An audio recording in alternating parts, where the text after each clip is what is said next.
नमस्कार, आप सभी का स्वागत है आपके अपने परिवार उड़ान आईएएस के डिजिटल प्लेटफॉर्म पे।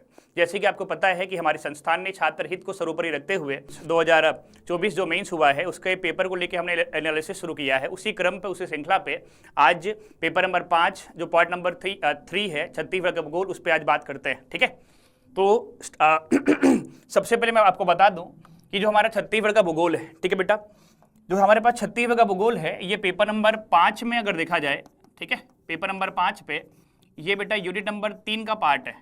यूनिट नंबर 3 का पार्ट है कौन सा? छत्तीसगढ़ का भूगोल। ठीक है, और जैसे आपको पता होगा कि छत्तीसगढ़ का भूगोल जो पेपर नंबर 5 के यूनिट नंबर 3 का भाग है, ठीक है, यहाँ पे अगर हम बात करें कुछ महत्वपूर्ण पॉइंट, तो बेटा यहाँ पे 2 नंबर के कुछ प्रश्न रहेंगे। ठीक है, यहाँ पर 4 नंबर के प्रश्न रहेंगे हमारे पास, यहाँ पर 8 नंबर का प्रश्न रहेगा और साथ ही साथ यहाँ पर 15 नंबर का हमारे पास प्रश्न रहेगा। ये आपको याद रखना है। ठीक है, देखो बेटा, अब याद रखना यहाँ पर 2 नंबर के हमारे पास टोटल 8 प्रश्न होते हैं। कितने प्रश्न होते हैं बेटा? 8 प्रश्न होते हैं। ठीक है, 4 नंबर के हमारे पास 5 प्रश्न होते हैं। ठीक है, 8 नंबर के हमारे पास 3 प्रश्न होते हैं और साथ ही साथ 15 नंबर का केवल हमारे पास 1 प्रश्न होता है। क्लियर है? तो ये है छत्तीसगढ़ का भूगोल। क्लियर है बेटा यहाँ तक? दूसरा अगर देखा जाए तो बेटा जो हमारे पास 2 नंबर का प्रश्न है उसको आपको 30 शब्द में लिखना है। कितने शब्दों में लिखना है? 30 वर्ड्स में लिखना है। ठीक है, 4 नंबर का प्रश्न है उसको आपको 60 शब्दों में लिखना है, 60 वर्ड्स में लिखना है। और 8 नंबर का प्रश्न है तो आपको इसको 100 वर्ड्स में लिखना है, 100, इसको आपको लिखना है 175 वर्ड्स में लिखना है, शब्दों में लिखना है। क्लियर है ना? तो इसको आपको याद रखना बेटा। ठीक है, तो हम स्टार्ट किए थे छत्तीसगढ़ का भूगोल, जैसे आपको पता हो। क्लियर है ना? तो याद रखना बेटा। अब देखो भाई, छोटी सी अगर बात करूं एक, तो याद रखना अभी जो हाल फिलहाल में क्या हुआ है, जो 2024 पीएससी मेंस का जो हमारे पास एग्जाम हुआ है, क्लियर है ना बेटा, उसमें थोड़ा पैटर्न चेंज हुआ है। पहले आपको लैंडस्केप में लिखना पड़ता था, लेकिन अभी आपको सीधा अर्थात पोर्ट्रेट मोड में लिखना है। क्लियर है ना? तो याद रखना, पहले जैसे 2 नंबर का प्रश्न था ना, वो आपको आपके लिए लिखने के लिए 4 लाइन अवेलेबल होता था। ठीक है ना? लेकिन अभी क्या है, 2 नंबर के प्रश्न के लिए आपके पास 5 लाइन अवेलेबल रहता है लिखने के लिए। ठीक है बेटा, 4 नंबर के लिए पहले अगर देखा जाए 7 से 8 लाइन हुआ करता था, लेकिन इस बार जो एग्जाम हुआ है ना उसमें बेटा 10 लाइन हमारे पास अवेलेबल था। ठीक है, यहाँ तक 8 नंबर के लिए अगर देखा जाए, ठीक है, 8 नंबर के लिए हमारे पास था 18 लाइन था। क्लियर है? और साथ ही साथ चूंकि छत्तीसगढ़ का भूगोल है तो बेटा 15 नंबर के लिए हमारे पास कितना लाइन अवेलेबल था? तो याद रखना 30 लाइन। ठीक है, और याद रखना मैं आपको बता दूं कि बेटा जो 10 नंबर का प्रश्न है ना वो हमेशा और हमेशा यूनिट नंबर 2 से आता है। किससे आता है? यूनिट नंबर का 2। और याद रखना बेटा, इसके लिए आपके पास रहेगा 22 लाइन अवेलेबल रहेगा। कितना लाइन अवेलेबल रहेगा? 22 लाइन अवेलेबल रहेगा। क्लियर है? तो आज हम बात करते हैं सबसे इंपॉर्टेंट चीज जो हमारे पास है वो है, ध्यान देना, छत्तीसगढ़ का भूगोल से अगर देखा जाए तो हमारे पास 75 मार्क्स के प्रश्न रहेंगे मेंस में। कितने रहेंगे? 75 नंबर के प्रश्न हमारे पास रहेंगे मेंस में। क्लियर है ना? तो आशा करता हूं बेटा ये छोटा सा चीज आपको आपके काम आएगा भी और आपको समझ में आया होगा। ठीक है ना? तो ये हमारे पास पैटर्न है, मतलब इसके बाद 2025 जो मेन 2026 में होगा, ठीक है, आपको इसी पैटर्न पे आपकी तैयारी करनी है। क्लियर है ना? इसको याद रखना बेटा। ठीक है, दूसरा अब सीधा सीधा बात करते हैं, तो ये हमारे पास हो गया छत्तीसगढ़ का भूगोल के अंदर का पैटर्न हो गया बेटा। क्लियर है कि नहीं? अच्छा, देखते हैं। अच्छा, इसके बाद अगर शुरू करें अपन, ठीक है, सबसे पहले छत्तीसगढ़ का जो हमारे पास भूगोल है, क्लियर है ना, तो याद रखना बेटा ये हमारे पास जो भूगोल है इससे अपन क्वेश्चन एनालिसिस करते हैं। ठीक है, तो अपन क्या करेंगे, पहले 2 नंबर के प्रश्न डील करेंगे, 2 के बाद 4 को करेंगे, 4 के बाद 8 को करेंगे, 8 के बाद 15 नंबर का करेंगे अपन। क्लियर है कि नहीं? अच्छा, एक चीज आपको बता दो जो सबसे महत्वपूर्ण भी है, अभी मैंने आपको ये बताया बेटा, अगर 2 नंबर का प्रश्न है तो कितने लाइन पे लिखना है, कितने वर्ड्स रहते हैं, कितने वर्ड्स लिमिट होते हैं, मैंने आपको बता दिया बेटा। ठीक है ना? लेकिन अभी जो सबसे महत्वपूर्ण चीज है 2 नंबर के लिए बात करें बेटा, अगर देखा जाए 2 नंबर का अगर प्रश्न लिखते हो आप, चाहे एग्जाम जो भी हो, जो भी पेपर आपके पास रहे, ठीक है ना, अगर 2 नंबर का उत्तर लिखते हो आप तो याद रखिएगा, एक काम करते हैं छोटा सा, पहले 2 नंबर के लिए याद रखना बेटा, 2 नंबर का रहे या 4 नंबर का रहे, आपको केवल और केवल फैक्ट लिखना है। कितना है? क्या लिखना है? केवल और केवल फैक्ट। ठीक है ना? याद रखना। तो आपका हमेशा एक कोशिश होनी चाहिए, अगर बेटा प्रश्न 2 नंबर का हो, 4 नंबर का हो, तो याद रखिएगा आपको केवल फैक्ट पहले लिखना है, ज्यादातर फैक्ट लिखने पे ही फोकस करना है। ठीक है ना? दूसरा, जब प्रश्न 8 नंबर का हो, 10 नंबर का हो या फिर 15 नंबर का हो, तो बेटा आपको इसमें एक सिस्टम बताना पड़ेगा। क्या बताना पड़ेगा? एक सिस्टम बताना पड़ेगा। जैसे मैं 8, 10, 15 तीनों के लिए एक सिस्टम बताने की कोशिश करता हूं, उसको प्लीज आप देखिएगा। क्लियर है ना? तो देखो बेटा, जब भी अगर हमारे पास कोई भी प्रश्न आएगा, हालांकि अपन उसमें डील करेंगे, तो ध्यान रहे बेटा, अगर वो 8 का हो, 10 का हो या फिर 15 क्यों ना हो, उसमें सबसे पहले आपको उस पर्टिकुलर क्वेश्चन का प्रस्तावना बताना है। इंट्रोडक्शन कहने का मतलब यहाँ पे बेटा आपको हेडिंग देने की आवश्यकता नहीं है। बस आपको अगर प्रश्न है उस प्रश्न को डिफाइन करो। इसका यह मतलब होता है आप उस प्रश्न को जानते हो, उस प्रश्न का उत्तर समझते हो, ठीक है ना। तो आपको प्रस्तावना बताना है, ठीक है ना। और सबसे आखिरी में याद रहे बेटा आपको निष्कर्ष अर्थात कंक्लूजन बताना है। क्या बताना है? निष्कर्ष अर्थात कंक्लूजन बताना है। याद रहेगा, क्लियर है ना। अब ये अगर बेटा 8 नंबर का हो तो कोशिश ये करना है निष्कर्ष 1 लाइन का हो। कितने लाइन का हो? 1 या 1.5 लाइन का हो बेटा, क्लियर है ना। लेकिन अगर वो 10 नंबर का है तो कोशिश करना 1 से 2 लाइन का हो। लेकिन अगर याद रखना बेटा 15 नंबर का प्रश्न है तो निष्कर्ष कम से कम 2 लाइन का होना बहुत जरूरी है, ठीक है कि नहीं। तीसरा, अब ये हो गया बेटा प्रस्तावना हो गया, निष्कर्ष हो गया। और लास्ट अपन बात करते जो मेन हमारे पास है वो होता है बेटा मेन बॉडी क्वेश्चन का, जो मेन पॉइंट है, क्लियर है ना, उसको आपको बताना है सेंटर पॉइंट पे। क्लियर है कि नहीं भाई। तो बेटा ये तरीका आपके पास, आपका जो आंसर जो लिखते हो उसमें आपको दिखाना है, क्लियर है कि नहीं। दूसरा, जब आप मेन पॉइंट लिखते हो बेटा, ठीक है ना, तो उसमें आप कोशिश ये करना कि पॉइंट वाइज उत्तर दो, ठीक है। कोशिश क्या करना बेटा हमेशा उत्तर पॉइंट वाइज देने का, जहां तक पॉसिबल है उत्तर आप पॉइंट वाइज करो, क्लियर है। दूसरा, जब भी आप उत्तर लिखोगे बेटा तो हमेशा डायग्राम बनाने की कोशिश करना है, क्योंकि अपन बात करने वाले हैं छत्तीसगढ़ का भूगोल का, तो बेटा इसमें आपको डायग्राम बनाना ही है। आया समझ में? आता कोशिश हमेशा करना है, इवन वो जो भी सब्जेक्ट हो, अगर पॉसिबल है बेटा जो डायग्राम बनाने का तो आप बना सकते हो, क्लियर है कि नहीं भाई। तो ये कुछ मेन पॉइंट है जो आपको याद रखना है, ठीक है। अगर लगता है कि बेटा पॉइंट वाइज नहीं लिख सकते, जैसे कुछ टिक्का टिप्पणी करना है, तब सेकेंडरी में हमेशा पैराग्राफ को ही ऑप्शन में रखना है, ठीक है ना बेटा। लेकिन प्राइमरी पॉइंट वाइज को रखना है और साथ ही साथ आपको डायग्राम तो बनाना है, मस्ट है बेटा, क्लियर है कि नहीं। या फिर अगर देखा जाए साथ साथ अगर आपको कुछ पाई चार्ट बनाना है, ठीक है, अगर आपको फ्लो चार्ट बनाना है कि नहीं, आप ये सब उपयोग कर सकते हो, क्लियर है कि नहीं। मतलब जितना भी क्रिएटिविटी है ना बेटा, वो याद रखना आपको ये मेन पॉइंट पे ही करना है, क्लियर है कि नहीं। और कोशिश करना चाहिए, इसके लिए आपको प्रैक्टिस करना है।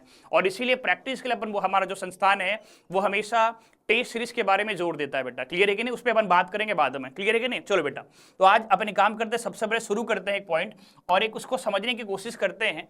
जैसे कि बेटा याद रखना, एक हमारे पास प्रश्न आया था, ठीक है, एक हमारे पास प्रश्न आया था, शायद वो मिट गया लग रहा है, कोई बात नहीं, ठीक है भाई। एक हमारे पास प्रश्न आया था CGPSC 2024 मेंस में, ठीक है, उसको अपन यही डील करते हैं, क्लियर है। और याद रखना बेटा वो प्रश्न हमारे पास क्या था, तो ध्यान देना, वो प्रश्न 2 नंबर का ही आया था। कितना नंबर का आया था? 2 नंबर का आया था, ठीक है ना। और याद रखना वो प्रश्न क्या था, तो याद रखिएगा प्रश्न ये था, ये पहला प्रश्न है, 2 नंबर का ही आया था। प्रश्न ये है कि डीपा डी, ठीक है, डीपा डी पुरातात्विक क्षेत्र किस नदी के संगम पर है, बताइए। ये प्रश्न 2 नंबर में आया था भाई। कितने नंबर में आया था बेटा? 2 नंबर में आया था कि डीपाडीप जो हमारे पास पुरातात्विक क्षेत्र है वो किस नदी के तट पर स्थित है या फिर किस नदी के संगम पर स्थित है, क्लियर है कि नहीं। इस बात को आपको याद रखना है बेटा, ठीक है ना। देखो भाई, देखना ध्यान से बेटा, इसको अपना हमारा पैटर्न क्या हो सकता है। आपको ये पता है कि बेटा डीपाडी कितने नंबर में आया? 2 नंबर में आया। कितने मार्क्स में? 2 मार्क्स में आया है। इट मीन्स आपको कितने शब्दों में लिखना है? 30 शब्द। लाइन आपके पास कितना अवेलेबल है? तो याद रखिएगा लाइन आपके पास अवेलेबल है 5 लाइन, ठीक है ना। देखो भाई, सबसे पहले आपके पास क्या होना चाहिए, जो डीपाडी हमारे पास है, ठीक है, इसके बारे में अगर पहला मैं पॉइंट बताऊं कि भाई डीपाडी की स्थिति बताइए, ये कहां पर स्थित है, कहां पर स्थित है। पॉइंट क्लियर है कि नहीं, इसको याद रख लो बेटा। तो देखो, हालांकि प्रश्न पूछा है बेटा किस नदियों के संगम पर है, तो आपको ये बता देना है। ध्यान देना बेटा, ये जो हमारे पास है कुसमी तहसील पे, कहां पर है? कुसमी तहसील।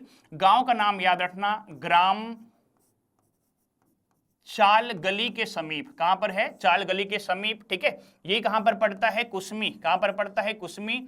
और कुसमी कहां पड़ता है बेटा? तो याद रखना बलरामपुर। किस तहसील के अंतर्गत आता है? कुसमी जो है वो बलरामपुर के अंतर्गत आता है, क्लियर है कि नहीं।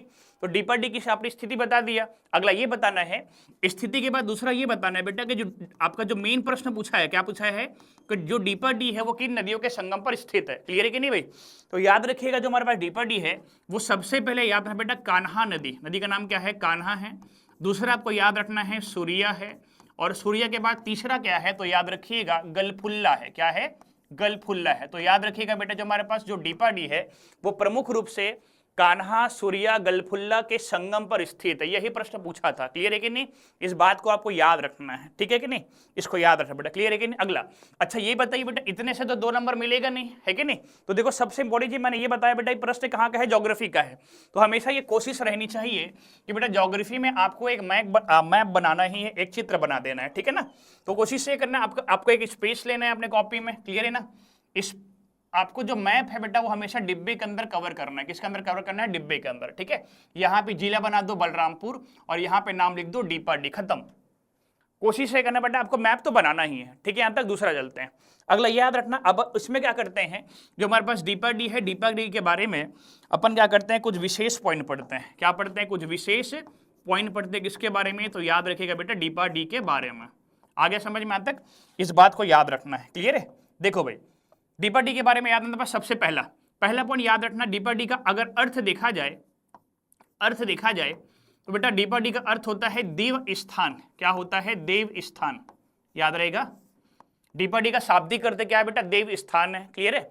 याद रखना देव स्थान है जहां निरंतर, ठीक है, जहां निरंतर दीपक जलता जाता है, जहां निरंतर दीपक जलता जाता है या जलता रहता है। यहां तक क्लियर है, इस बात को याद रखना भाई। तो देखो मैंने आपको प्रश्न क्या पूछा था कि भाई किस नदी के संगम पे, मैंने ये बता दिया कान्हा सूर्य गलफुल्ला, तो आपको उसकी प्रसिद्धि बतानी है, वो किस लिए प्रसिद्ध है। तो आपका पहला पॉइंट क्या बताया कि इसका मतलब होता है बेटा देव स्थान होता है जहां पर निरंतर क्या होता है, दीपक जलता रहता है। ये वाला पॉइंट क्लियर है कि नहीं, इसको याद रखना, ठीक है। उसके अलावा देखो, इसके अलावा ध्यान रखना बेटा जो हमारे पास डीपर डी है ना, यहां से, ठीक है, यहां से प्राचीन शिव मंदिर, ठीक है, प्राचीन शिव मंदिर के अवशेष, इसको याद रखो। याद देखो बेटा यहां पर प्राचीन क्या मिला है, शिव मंदिर के अवशेष मिले हैं, क्लियर है।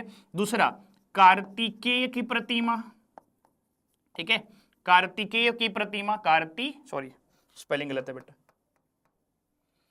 कार्तिकेय की प्रतिमा, ठीक है। विराट रूप में भगवान विष्णु की प्रतिमा, विराट रूप में भगवान विष्णु की प्रतिमा है कि नहीं। महिषासुर मर्दिनी की प्रतिमा, महिषासुर मर्दिनी की प्रतिमा आदि प्राप्त हुई है, आदि प्राप्त हुई। कहां से प्राप्त हुई, तो क्या बताओगे, डीपर डी से प्राप्त हुई, ठीक है बेटा। हालांकि ये 2 नंबर का था, मुझे लगता है बेटा इतना पॉइंट पर्याप्त है कि नहीं। तो देखिएगा, देखो मैंने आपको क्या किया है, जो 2 नंबर के लिए है, तो बेसिक आपको ये बता दो डीपर डी किस जिले पे है, किस तहसील पे है, किस गांव पे। एक डायग्राम आपने बना दिया। मेन बॉडी क्या था प्रश्न का, किस नदी के संगम पे, आपने वही बता दिया बेटा, कान्हा सूर्या गलफुल्ला। याद रखें कि किसी वनडे एग्जाम में आया भी है ये, ठीक है ना। उसके अलावा मेन बताओ डीपर डी का शाब्दिक अर्थ क्या होता है, देव स्थानम, है कि नहीं, जहां निरंतर दीपक जलता रहता है। उसके अलावा आपने क्या बताया, यहाँ प्राचीन शिव मंदिर का अवशेष मिला है, ठीक है। साथ ही साथ यहाँ पे भगवान कार्तिकेय, विराट रूप में विष्णु जी का, महिषासुर मर्दिनी जी आदि की मूर्तियां प्राप्त हुई है, ठीक है। यहाँ तक तो इसलिए क्या है, हमारे पास डीपर डी प्रसिद्ध है, क्लियर बेटा यहाँ तक। तो आपको मेरे हिसाब से बेटा ये भी एक बेहतर उत्तर हो सकता है, ठीक है ना। बाकी मुझे पूरा उम्मीद है और हमें पूरा विश्वास है कि आपने भी एक बेहतर उत्तर मेंस में लिखा होगा, ठीक है यहाँ तक। चलो भाई डीपर डी के बाद दूसरा प्रश्न पे आता है बेटा। दूसरा प्रश्न हमारे पास क्या है, तो देखिएगा दूसरा प्रश्न आपके समक्ष है, नाम क्या है देखिए, छत्तीसगढ़ में भर्री मिट्टी किसे कहते हैं, ठीक है। प्रश्न क्या है देखो, छत्तीसगढ़ में भर्री मिट्टी किसे कहते हैं, क्लियर है कि नहीं। देखो बेटा इसका अपन एक बेहतर उत्तर लिखने की कोशिश करते हैं।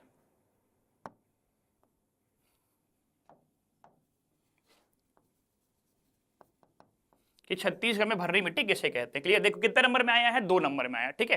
देखो मैं हमेशा बोला है प्रश्न कहाँ का है बेटा, ज्योग्राफी का, और आपको लिखना किसके बारे में है, मिट्टी के बारे में लिखना है, ठीक है। तो एक मिट्टी का पैटर्न क्या हो सकता है, जो पूछा उसको पहले बताना है सबसे पहले। अब सपोज एक काम करते हैं, सपोज अपन एक 4 लाइन यहाँ पे बनाते हैं, कितने लाइन बनाते हैं बेटा, 5 लाइन बनाते हैं। कितने लाइन बनाते हैं, 5 लाइन बनाते हैं, है कि नहीं। दिखते ये ना मैं जो बताने वाला हूँ, 5 लाइन अपन क्या करते हैं, बनाते हैं बेटा, किसके बारे में, इसको लिखने के लिए। हमारे पास कितना लाइन अवेलेबल है, पहले ये बताओ। 5 लाइन हमारे पास अवेलेबल है बेटा, ठीक है ना, उपलब्ध है। इतने में आपको लिखना है। अच्छा इस बार ये भी लिखा हुआ था कि इसके नीचे याद रखना बेटा लिखा है कि डोंट राइट, यहाँ पे लिखना नहीं है ना, याद रखना, क्लियर है कि नहीं। तो ये हमारे पास 5 लाइन है ना, याद रखना बेटा, ठीक है। अच्छा अपन ये नीचे लिख सकते हैं, यहाँ तक लिख सकते हैं बेटा। तो कितना लाइन हमारे पास अवेलेबल हो गया, हमारे पास 5 लाइन। इसको देखते जाइए आप लोग, क्लियर है ना भाई। चलो 1 सेकंड, उसको तो मैं थोड़ा सा ऊपर लेता हूँ। देखो बेटा अब अपने को चलिए काम करते हैं, उत्तर लिखने की कोशिश करते हैं। यहाँ पे उत्तर लिखते हैं। प्रश्न क्या पूछा है, भर्री के बारे में पूछा है। तो सबसे पहला आपका काम क्या होगा, ये बेटा यहाँ पे एक डिब्बा बना दो। क्या बना दो, डिब्बा बना दो अपने कॉपी में बेटा, जो आंसर शीट रहेगा वहां पे, ठीक है। मैं चलो यहाँ पे मैंने यहाँ पे क्या कर दिया, डिब्बा बना दिया, ठीक है। और साथ ही साथ मैं क्या करता हूँ, यहाँ पे छत्तीसगढ़ का एक मैप बनाता हूँ। क्या बनाता हूँ मैं, यहाँ पे छत्तीसगढ़ का एक मैप बनाता हूँ, ठीक है ना। तो कि बेटा हमको क्या करना है, मिट्टी के बारे में पढ़ना है। ये हमारे पास छत्तीसगढ़ का क्या होगा, मैप हो गया। अब दर्शा भी दो कि भाई छत्तीसगढ़ में भर्री मिट्टी किसको, उसको मैं बताता हूँ, ठीक है। देखना अच्छे से आंसर कैसे लिखेंगे, ध्यान से देखना बेटा, क्लियर है ना। देखो भाई सबसे पहला भर्री मिट्टी किसे कहते हैं? तो सबसे आपको ये बता देना बेटा कि छत्तीसगढ़ में, ठीक है ना, छत्तीसगढ़ में जो काली मिट्टी है, काली अर्थात इसी को अपन कन्हार भी कहते हैं, उत्तर भारत में इसको रेगुर कहते हैं। तो ध्यान देना बेटा, छत्तीसगढ़ में काली मिट्टी को ही, ठीक है, काली मिट्टी को ही भर्री के नाम से जाना जाता है। पहला लाइन क्लियर है बेटा, इसको लिख दो भाई, सीधी सी बात, जो पूछा है उसको लिख दो। तो छत्तीसगढ़ में काली मिट्टी को ही भर्री मिट्टी के नाम से जाना जाता है, ठीक है यहां तक। दूसरा बेटा, दूसरा आपको क्या बताना है, जो हमारे पास काली मिट्टी है उसका विस्तार बता दो भाई। दूसरा पॉइंट क्या होगा, काली मिट्टी का विस्तार बता दो आप, है कि नहीं। अब विस्तार में क्या बताओगे बेटा, देखो काली मिट्टी जो है ना बेटा, वो छत्तीसगढ़ के पश्चिम क्षेत्र में मिलता है ज्यादातर। कहाँ मिलेगा, पश्चिम क्षेत्र, अर्थात जो दिख रहा है ना भाई, मैकल पर्वत इधर मिलेगा, और साथ ही साथ इधर आपको धमतरी मिलेगा, धमतरी के बाद गरियाबंद में मिलेगा, गरियाबंद के बाद कहाँ मिलता है, महासमुंद। और आई होप ये दिख रहा होगा बेटा, मैकल पर्वत वाला हिस्सा, और कौन सा हिस्सा है, धमतरी, गरियाबंद, महासमुंद। मैकल पर्वत का मतलब अगर देखा जाए प्रमुख रूप से गंवर्धा, जो हमारे पास कंवर्धा क्षेत्र है, क्लियर है, उसके नीचे केसीजी क्षेत्र है, यहां पर आपको मिलेगा, क्लियर है कि नहीं। तो देखो भाई, तो अगर देखा जाए इसका जो हमारे पास विस्तार है, तो देखो बेटा ये आपको मिलेगा मैकल श्रेणी में मिलेगा। कहाँ मिलेगा, मैकल श्रेणी पे मिलेगा, ठीक है। और साथ ही साथ कहाँ मिलता है, धमतरी में, धमतरी से महासमुंद तक ये कहाँ मिलता है, काली मिट्टी जो है वो प्रमुख रूप से मिलता है, याद रहेगा। और देखा जाए तो ध्यान रहे बेटा, काली मिट्टी छत्तीसगढ़ में ना लगभग 5 से 10% भाग में पाया जाता है। कितने प्रतिशत भाग में पाया जाता है, 5 से 10%, ठीक है। प्रश्न क्या पूछा था, भर्री किसे कहते हैं, आपने बता दिया, आपने ये एक्स्ट्रा बताया बेटा कि विस्तार वो कहाँ पाया जाता है। पॉइंट क्लियर है कि नहीं। अगला दूसरा बॉडी क्या है प्रश्न का, उस पर आते हैं। तो देखो आपको ना प्रश्न का उत्तर जब भी लिखोगे बैलेंस करना है। आपने ये बता दिया बेटा कि भर्री किसे कहते हैं, आपने बता दिया। दूसरा फिर प्रश्न क्या है, कौन सी फसलें उगाई जाती है। दूसरा प्रश्न क्या है बताइए, कौन सी फसलें उगाई जाती है, क्लियर है कि नहीं भाई, उसी पे बात करते हैं, ठीक है ना।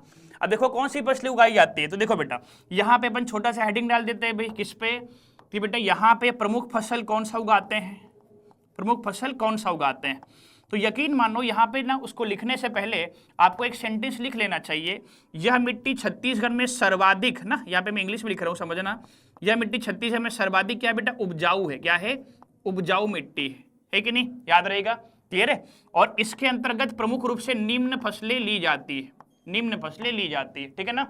और फसल का नाम बता दो बेटा, एक हमारे पास क्या है, गेहूं है, एक हमारे पास क्या है, गन्ना है, एक हमारे पास क्या है, कपास है कि नहीं, और एक हमारे पास क्या है, तो क्या बताओगे, चना है। तो ध्यान देना, ये जो हमारे पास 4 फसलें हैं ना, वो प्रमुख रूप से किस मिट्टी में किया जाता है, काली मिट्टी अर्थात भर्री मिट्टी में ही किया जाता है, ठीक है बेटा यहाँ तक। तो ये एक बेहतर उत्तर हो सकता था इस प्रश्न का, ठीक है बेटा यहाँ तक, इसको ध्यान से देखना, क्लियर है कि नहीं भी। तो ये है बेटा छत्तीसगढ़ में काली मिट्टी, जिसको अपन भर्री कहते हैं, इसका विस्तार छत्तीसगढ़ के पश्चिमी भाग अर्थात मैकल श्रेणी के अंतर्गत है, और साथ ही साथ धमतरी, महासमुंद, गरियाबंद में भी है, ठीक है बेटा। ये मिट्टी सर्वाधिक उपजाऊ है, इसको छत्तीसगढ़ में द्विफसली मृदा कहते हैं बेटा, और ज्यादातर इस मिट्टी में रबी फसलें भी ली जाती है, ठीक है ना। तो फसल में हमारे पास गेहूं है, गन्ना है, कपास और चना है, ठीक है यहाँ तक। आई होप ये समझ में आएगा बेटा, ठीक है। चलो भाई आगे। अच्छा मैं आपसे एक प्रश्न पूछता हूं, मुझे कमेंट करके बताइएगा बेटा, काली मिट्टी का काला रंग का कारण क्या है, वो कौन सा कंपोनेंट है जिसकी वजह से इस मिट्टी का रंग काला है। पॉइंट क्लियर है ना। और दूसरा, इस मिट्टी का बेटा पीएच मान क्या है, ये भी आप मुझे कमेंट में बताएंगे, ठीक है ना, मुझे प्रतीक्षा रहेगी भाई, ठीक है। आगे बढ़ते हैं। इसके बाद बेटा तीसरा प्रश्न लेते हैं अपन। तीसरा प्रश्न क्या है, तो देखिए अच्छे से, तीसरा प्रश्न आपके पास दिख रहा होगा, बताइए बेटा प्रश्न क्या है। तो छत्तीसगढ़ में राष्ट्रीय औषधीय पादप बोर्ड, ठीक है, का क्या कार्य है, ठीक है। तो याद रखना, अगर देखा जाए आपने वो अवधारणा पढ़ा होगा हर्बल स्टेट का, ठीक है, हर्बल स्टेट का दर्जा छत्तीसगढ़ को दिया। कमेंट करके बताइए बेटा छत्तीसगढ़ राज्य को हर्बल स्टेट का दर्जा कब दिया गया, बाय डेट बताना है। और हर्बल स्टेट की अवधारणा को प्रासंगिक बनाने के लिए छत्तीसगढ़ सरकार ने क्या किया था बेटा, जुलाई 2004 में छत्तीसगढ़ में राज्य औषधीय पादप बोर्ड बना है। क्या बना है 2004 पे, राज्य औषधीय पादप बोर्ड, जिसका नाम हाल फिलहाल 2020 में परिवर्तित हुआ है छत्तीसगढ़ आदिवासी स्वास्थ्य परंपरा एवं औषधि पादप बोर्ड। ये हुआ बेटा वर्ष 2000 से। पॉइंट क्लियर है कि नहीं, तो याद रखना। लेकिन अगर यहाँ पे प्रश्न हमें पूछा है राष्ट्रीय औषधीय पादप बोर्ड के बारे में पूछा है, पॉइंट क्लियर है कि नहीं। तो देखो बेटा, अगर देखा जाए राष्ट्रीय औषधि पादप बोर्ड जो है, सबसे पहले ये बता दो इसका स्थापना या फिर इसका गठन कब हुआ है, क्योंकि 2 नंबर का प्रश्न है तो आपको फैक्चुअल बताना है बेटा, क्लियर है कि नहीं। तो याद रखिएगा, जो राष्ट्रीय औषधीय पादप बोर्ड जो है याद रखना बेटा, ये हुआ है नवंबर वर्ष 2000 में इसका गठन हुआ है। कब हुआ है? वर्ष 2000 में गठन हुआ है, इसको याद रख लेना। क्लियर है कि नहीं? अगला ये बताना है बेटा, सीधा प्रश्न क्या पूछा है? कार्य। तो बेटा वो कार्य पूरे भारत भर में जो कार्य करता है ना, वही कार्य छत्तीसगढ़ में भी करता है ना। वो आपको बस घुमाने के लिए पूछा है बेटा कि छत्तीसगढ़ में राष्ट्रीय औषधि बोर्ड का क्या कार्य है, तो आपको वो उसका नॉर्मल जो कार्य वही आपको बताना है भाई। तो देखो, सबसे पहले आपको कार्य में ये लाइन लिखना है कि बेटा जो हमारे पास कौन है, राष्ट्रीय औषधि पादप बोर्ड जो है, यह बोर्ड, ठीक है, यह बोर्ड प्रमुख रूप से भारत सरकार के आयुष मंत्रालय के अधीन कार्य करता है। आयुष मंत्रालय या फिर विभाग के अधीन कार्य करता है। आपको ये लाइन पे पहला स्पष्ट करना है, ये विभाग किसके अधीन काम करता है, तो क्या बताओगे? भारत सरकार के आयुष मंत्रालय के अधीन कार्य करता है, ठीक है, ये आपको याद रखना है, ठीक है। क्लियर हुआ यहां तक? इसको याद रखना बेटा, क्लियर है कि नहीं? देखो बेटा, अब इसका कार्य पढ़ते हैं भाई। तो कार्य अपन क्या करते हैं, क्योंकि उसने कार्य पूछा है तो अपन कम से कम 3 से 4 कार्य लिखेंगे बेटा, ठीक है ना। तो देखो पहला कार्य क्या है, उसको देखना है ध्यान से। तो याद रखना, अगर देखा जाए यह बोर्ड, ठीक है, पहला कार्य क्या होगा, यह बोर्ड औषधीय पौधे के क्षेत्र में, ये पॉइंट लिख सकते हैं अपन, औषधीय पौधे के क्षेत्र में, ठीक है, के क्षेत्र में राष्ट्रीय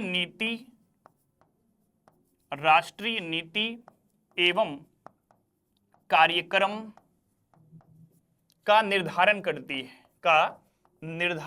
है। आपको पहला पॉइंट याद रखना है। क्लियर है कि नहीं? तो बेटा बोर्ड का प्राथमिक काम क्या है, ये क्या करती है, राष्ट्रीय स्तर पर नीति बनाती है और साथ ही साथ कार्यक्रम भी निर्धारित करती है, ठीक है। किसके लिए? तो याद है बेटा, पूरे प्रदेश में या फिर पूरे देश पे औषधि पौधों के क्षेत्र में। पहला पॉइंट क्लियर है क्या? उसको याद रखना बेटा, ठीक है ना।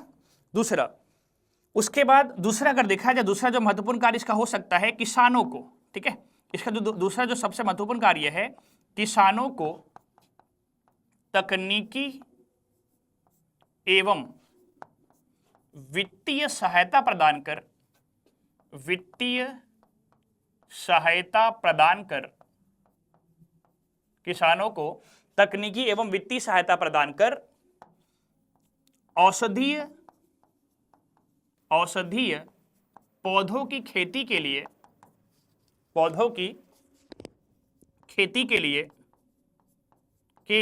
प्रेरित करना, ठीक है। देखो भाई, प्रश्न क्या पूछा था बेटा कि छत्तीसगढ़ में इस बोर्ड का क्या कार्य है, ये आपको याद रखना है, ठीक है। यहां तक तीसरा पॉइंट नंबर 3 ले सकते हैं, प्रदेश में, ठीक है, छत्तीसगढ़ में औषधीय पौधों की पहचान करना, ठीक है, उनकी सूची बनाना।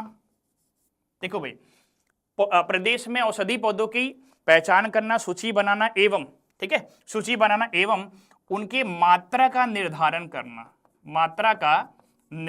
करना, ये क्या है बेटा, इस पर्टिकुलर बोर्ड का क्या है, महत्वपूर्ण कार्य है, जो आपको याद रखना था।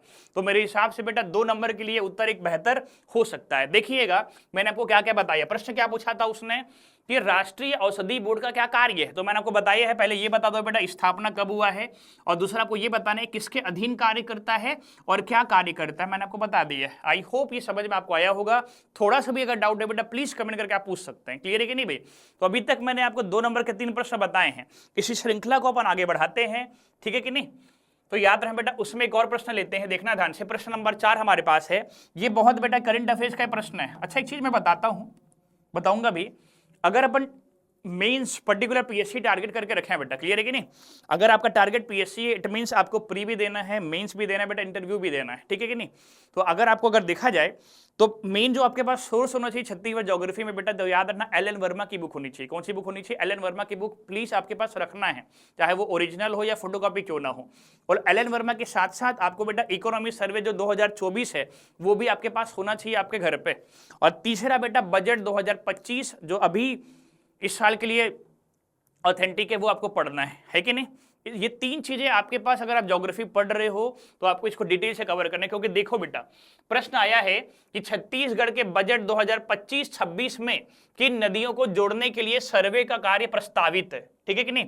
तो बेटा ये करंट अफेयर्स का ही प्रश्न है, इट मींस बजट से प्रश्न आए हैं। तो मैं आपको बोला बेटा एल.एन. वर्मा, इकोनॉमी सर्वे और बजट, ये तीन आपके पास सोर्स होना चाहिए ज्योग्राफी कवर करने के लिए। क्लियर है कि नहीं। चलो बेटा इसका उत्तर लेते हैं ना। सबसे पहला तो प्रश्न क्या पूछा है बेटा कि किन नदियों को जोड़ने के लिए सर्वे किया गया है। तो सर्वे प्रस्तावित है बेटा, तो चार देखो, चार हमारे पास क्या है, इंटरलिंकिंग परियोजना है। क्या है, इंटरलिंकिंग परियोजना। पहला देखो, पहला आपको मिलेगा इंद्रावती महानदी इंटरलिंकिंग परियोजना, ठीक है।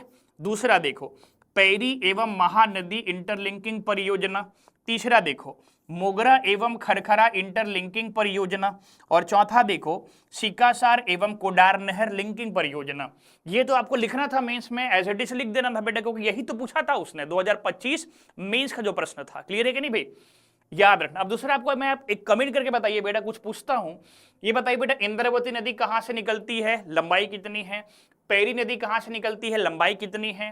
मोगरा नदी कहां से निकलती है, खरखरा नदी कहां से निकलती है, सिकासार कहां से निकलती है, सॉरी सिकासार तो बेटा गांव है, ठीक है कि नहीं। और कोडार नदी कहां से निकलती है, ये आपको कमेंट करके बताना है बेटा। क्लियर है कि नहीं, याद रहेगा। तो ये प्रश्न 2 नंबर का था, लेकिन करंट अफेयर से था। तो देखिएगा बेटा आज जो पैटर्न चेंज हुआ है, अगर देखा जाए हाल फिलहाल पे, तो बेटा पैटर्न चेंज तो अपन समझ सकते हैं, लेकिन आपको बस अपडेट रहना है चीजों के साथ, ठीक है कि नहीं भाई। आगे बढ़ते हैं, अगला प्रश्न लेते हैं। छत्तीसगढ़ में जल परिवहन का उल्लेख कीजिए। बेटा आपने प्री में कई बार पढ़ा है कि नहीं पढ़ा, बताओ तो, कि छत्तीसगढ़ में बेटा जल परिवहन जो परियोजना है वो एक ही ठो है कि नहीं भाई। तो देखो इसको लिख कैसे सकते हैं, देखो भाई, ठीक है कि नहीं। देखो इसको लिख कैसे, क्योंकि 2 नंबर में पूछा है, तो इसका एक बेहतर उत्तर में आपके सामने में लिखने की चेष्टा करता हूं बेटा, देखना ध्यान से कैसे। देखो सबसे पहला, क्लियर है, छत्तीसगढ़ एक भू आवेष्टित राज्य है। कैसा राज्य है बताइए, छत्तीसगढ़ एक भू आवेष्टित राज्य है, ठीक है। याद रहेगा बेटा, पहला पॉइंट क्या बताओगे, छत्तीसगढ़ एक भू आवेष्टित राज्य है जहां ठीक है, जहां सीमित रूप से जल परिवहन का विस्तार हुआ है। यह पहला लाइन बताना है, छत्तीसगढ़ एक भू आवेष्टित राज्य है जहां सीमित रूप से जल परिवहन का विस्तार हुआ है। क्लियर है कि नहीं। अगर ये आप लाइन नहीं लिख सकते, ठीक है बेटा, यहां तक तो आप एक लाइन जरूर जोड़ सकते हो कि बेटा छत्तीसगढ़ एक भू आवेष्टित राज्य है जहां पर 12मासी नदियों की कमी है, या फिर सीमित रूप से, या फिर अगर देखा जाए यहां पे उसको एक काम करते हैं। देखो बेटा ध्यान से,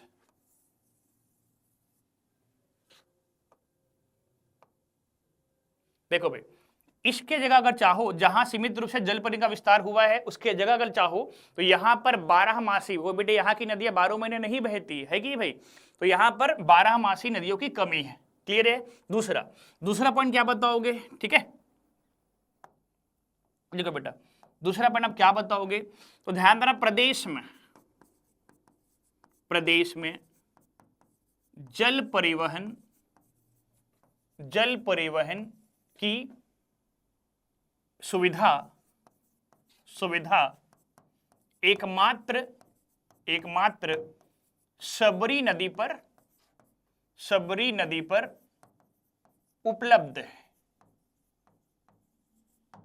ठीक है, उपलब्ध है। पॉइंट क्लियर हो बेटा यहां तक। अगला, सबरी नदी के अंतर्गत, तीसरा पॉइंट, सबरी नदी के अंतर्गत, ठीक है कि नहीं, सुकमा के कोंटा क्षेत्र से, देखना बेटा, सुकमा के कोंटा क्षेत्र से, ठीक है, आंध्र प्रदेश के कुनावरम तक, ठीक है, तक यह सुविधा उपलब्ध है। यह सुविधा लगभग 36 किलोमीटर के लिए उपलब्ध है,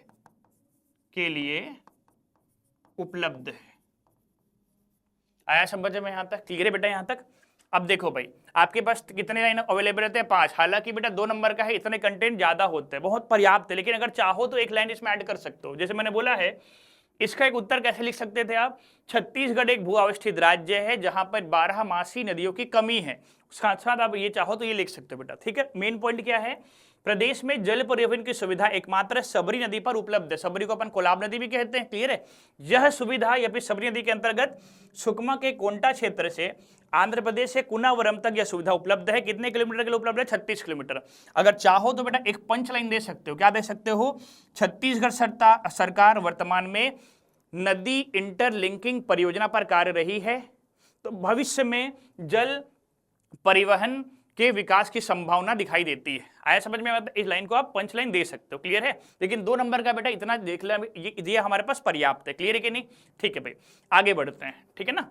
तो इसके बाद 5 के बाद अपन आते हैं बेटा 6 में आते हैं। कहां पे आते हैं? 6 में आते हैं, ठीक है कि नहीं? देखो बेटा ध्यान से, ये प्रश्न आया है, बहुत ये चर्चित टॉपिक भी है। मधेश्वर पहाड़ी जो हमारे माननीय मुख्यमंत्री साहब जी हैं, वो बेटा वो भी जसपुर से ही हैं। देखो बेटा प्रश्न क्या पूछा है कि भाई मधेश्वर पहाड़ी, ठीक है, मधेश्वर पहाड़ी पर संक्षिप्त टिप्पणी लिखना है। मैंने एक उत्तर आपके सामने प्रस्तुत किया है, देखिएगा बेटा। मधेश्वर पहाड़ी जो है वो जसपुर जिले में स्थित है। वहां पर एक ग्राम मयाली है बेटा, वहां पर स्थित है कि नहीं? इस पहाड़ी के बारे में विशेष पॉइंट अगर मैं बताऊं तो बेटा ये जो पहाड़ी है ना, भौगोलिक रूप से बेटा शिवलिंग के जैसे दिखता है। किसके समान है? शिवलिंग, याद रहेगा। तो अगर पहाड़ी अगर देखा जाए बेटा भौगोलिक रूप से किसके समान है, तो क्या बताओगे? लगभग शिवलिंग के समान है कि नहीं? ये आपको बताना है बेटा, क्लियर है कि सावन चल रही है बेटा, प्रणाम भी कर लो। हाँ कि नहीं? समझ में आया आता तो देख लो भाई। तो ये पहाड़ी भौगोलिक रूप से किसके समान दिखाई देती है? शिवलिंग के समान देती है, इसलिए इसको नेचुरल शिवलिंग का दर्जा भी प्राप्त है। 2 पॉइंट हो गया बेटा। तीसरा देखो, तीसरा पॉइंट आपने क्या बताया वहां पे? तीसरा ध्यान रहा, इसको ना वर्तमान में अगर देखा जाए golden book of world record में शामिल किया गया बेटा। ये अगर देखा जाए प्राकृतिक रूप से बना एक शिवलिंग है कि नहीं? तो याद रखना बेटा, ये था हमारे पास मधेश्वर पहाड़ के बारे में, जो कहां पर स्थित है, तो याद रखिएगा ये जसपुर पे, ठीक है। चाहो तो बेटा इसमें आप मैप बना सकते थे। कैसे बना सकते थे? तो याद रखना बेटा यही चीज, ये हमारा छत्तीसगढ़ हो गया, याद रहेगा। यहां पे बना दो बेटा जसपुर जिला, जसपुर में कौन सी पहाड़ी? मधेश्वर पहाड़ी। जहां मौका मिलता है बेटा आपको डायग्राम बनाना है 2 नंबर में, ठीक है ना। चलो आगे बढ़ते हैं, आगे बढ़ते हैं और लेते हैं प्रश्न नंबर 7 लेते हैं। प्रश्न नंबर कितना लेते हैं? 7। पढ़िए बेटा, प्रश्न क्या है देखो। अगर ये बताओ क्या ये प्रश्न नॉर्मल लगता है आप लोग को? ध्यान से देखो, क्या ये प्रश्न नॉर्मल है? क्या ये प्रश्न थ्योरी से आया है? जल्दी से बताओ बेटा, क्या ये प्रश्न थ्योरी से आया है क्या? जल्दी से बताओ, ठीक है। हालांकि कैसे बताओगे बेटा, क्लास लाइव नहीं है फिर भी, ठीक है। शुरू करें फिर बताऊं इसको। तो देखो भाई प्रश्न ये है, तो ये तो दिख रहा होगा बेटा कि प्रश्न कहां से आया है। तो याद रखना ये प्रश्न आया है इस बार बजट 2025 से। कहां से आया है? बजट 2025 से आया है। इसका ये मतलब बेटा आपको अपडेट रहना है बजट के साथ, क्लियर। देखो प्रश्न पढ़ते हैं। छत्तीसगढ़ में मसाला क्षेत्र विस्तार योजना के अंतर्गत कौन सी मसाले की खेती को बढ़ावा देने तथा कितनी राशि का बजट 2025 में छत्तीसगढ़ में प्रावधान किया गया है? क्लियर है कि नहीं बेटा? तो याद रखना वो कौन से मसाले हैं, ठीक है ना। तो ध्यान रखना बेटा, वो जो मसाले हमारे पास है ना, मसाला जो है उसमें से एक का नाम है बेटा हल्दी। क्या है? हल्दी। गलती से राम मत लिखना बेटा, केवल हल्दी है ना, हल्दीराम नहीं है। और दूसरा हमारे पास क्या है बेटा? अदरक। तो ये जो 2 मसाले हैं ना बेटा, इसको हमने क्या किया है? शामिल किया है। इसकी खेती को हमने क्या किया है?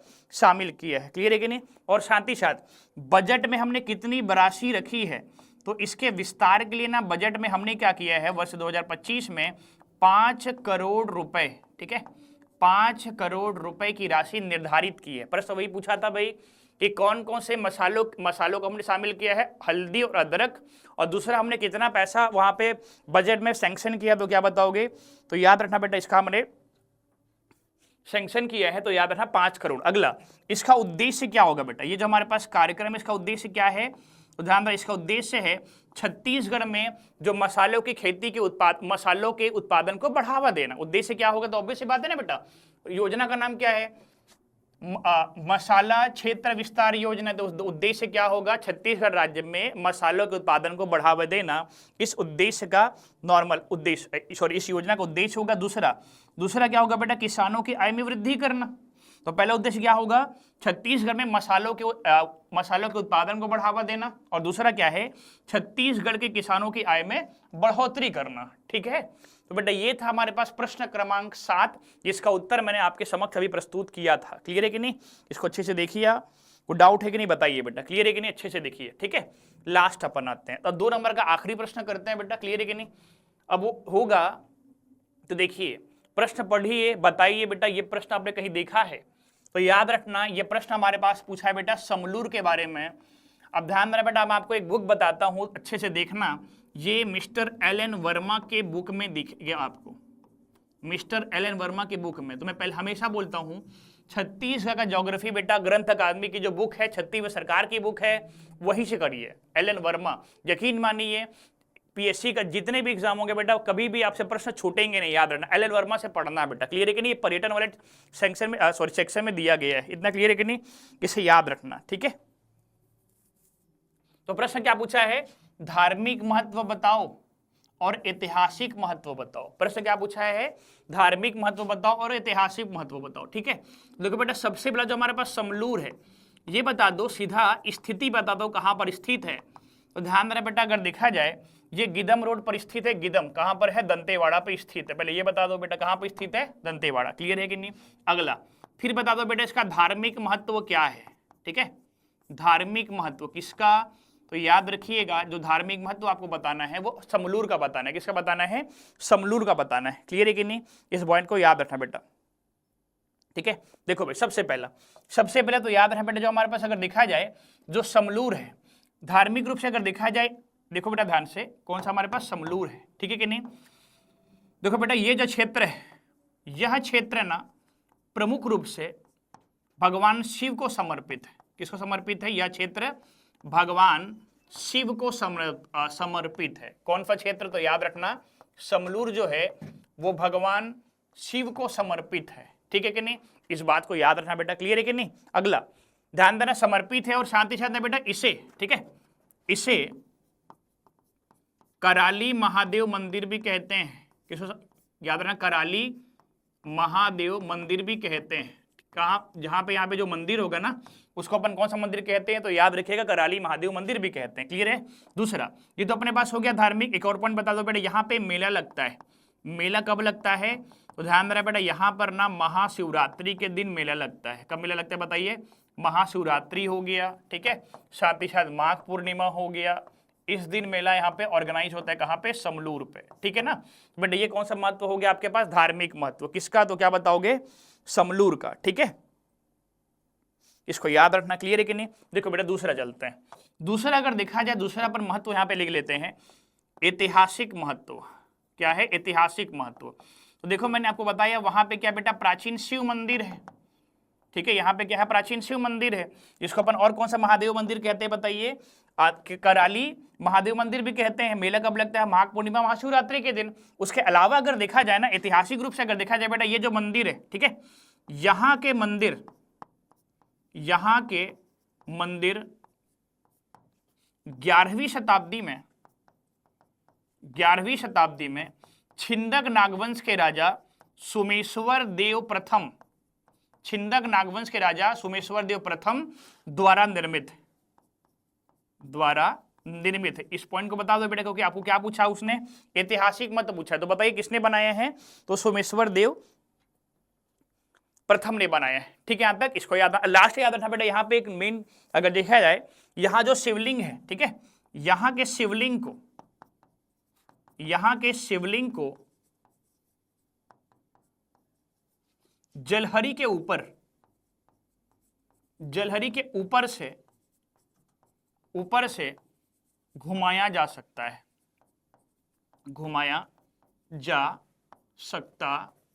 समझ में आ गया।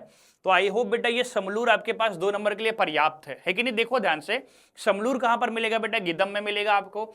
एक ऐतिहासिक क्षेत्र है और इसका आपको धार्मिक महत्व कैसे बताना है। ये जो क्षेत्र है बेटा वो भगवान शिव को समर्पित है। यहाँ के मंदिर को कराली महादेव मंदिर भी कहते हैं। ठीक है, मेला कब होता है, माघ पूर्णिमा और महाशिवरात्रि के समय होता है। ऐतिहासिक महत्व अगर देखा जाए बेटा, तो याद रखना यहाँ के जो मंदिर है 11वीं शताब्दी में बने हैं। बनाया किसने है, छिंदक नागवंश के राजा सोमेश्वर देव प्रथम। ऐतिहासिक महत्व को बताता है और साथ ही ही साथ ये बता दो कि बेटा वहां जो शिवलिंग है उसका जो जलहरी का ऊपरी वाला भाग है उसको आप चारों तरफ घुमा सकते हो, ठीक है कि नहीं भाई। आई होप बेटा ये समझ में आया होगा, क्लियर है कि नहीं, ठीक है, अच्छे से देखो बेटा, क्लियर है कि नहीं। चलो आगे बढ़ते हैं, 8वां चलते हैं। तो बेटा याद रहा मैंने आपको जैसे बताया था कि 2 नंबर के 8 प्रश्न होते हैं जो हमने यहाँ पे कवर कर लिए, ठीक है ना। अब अपन चलते हैं 4 नंबर, ठीक है, कितने नंबर के प्रश्न करते हैं, 4 नंबर। वर्ड लिमिट कितना होगा, 60 होगा, ठीक है कि नहीं। देखो भाई अगला पढ़ते हैं, देखो बेटा ध्यान से, यहाँ पे मैंने कुछ उत्तर लिखा भी है, उसको देखना ध्यान से। देखो भाई, देखना बेटा, प्रश्न पूछा है 4 नंबर का है, छत्तीसगढ़ के मध्य भाग पर किस समय अवधि में सामान्य से न्यूनतम एवं अधिकतम सापेक्षिक आर्द्रता रहती है और क्यों, ठीक है कि नहीं, क्लियर है बेटा।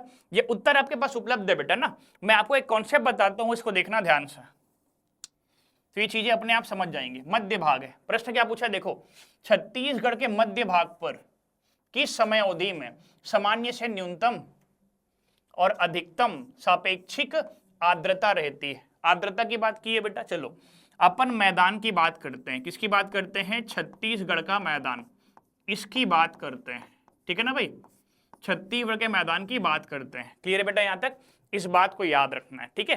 देखो हमारे पास 2 मौसम है बेटा, कितने मौसम है, 2 मौसम है ना, अच्छे से देखना, अच्छे से बस। एक हमारे पास सपोज मैंने लिया है यहाँ पे गर्मी का मौसम, कौन सा मौसम लिया है, ग्रीष्म ऋतु। और दूसरा मैंने क्या लिया है बेटा, शीत ऋतु लिया है, कौन सा ऋतु लिया है, शीत ऋतु। एक समर सीजन हमारे पास है और एक विंटर सीजन हमारे पास है, ठीक है बेटा। एक ग्रीष्म ऋतु है, शीत ऋतु।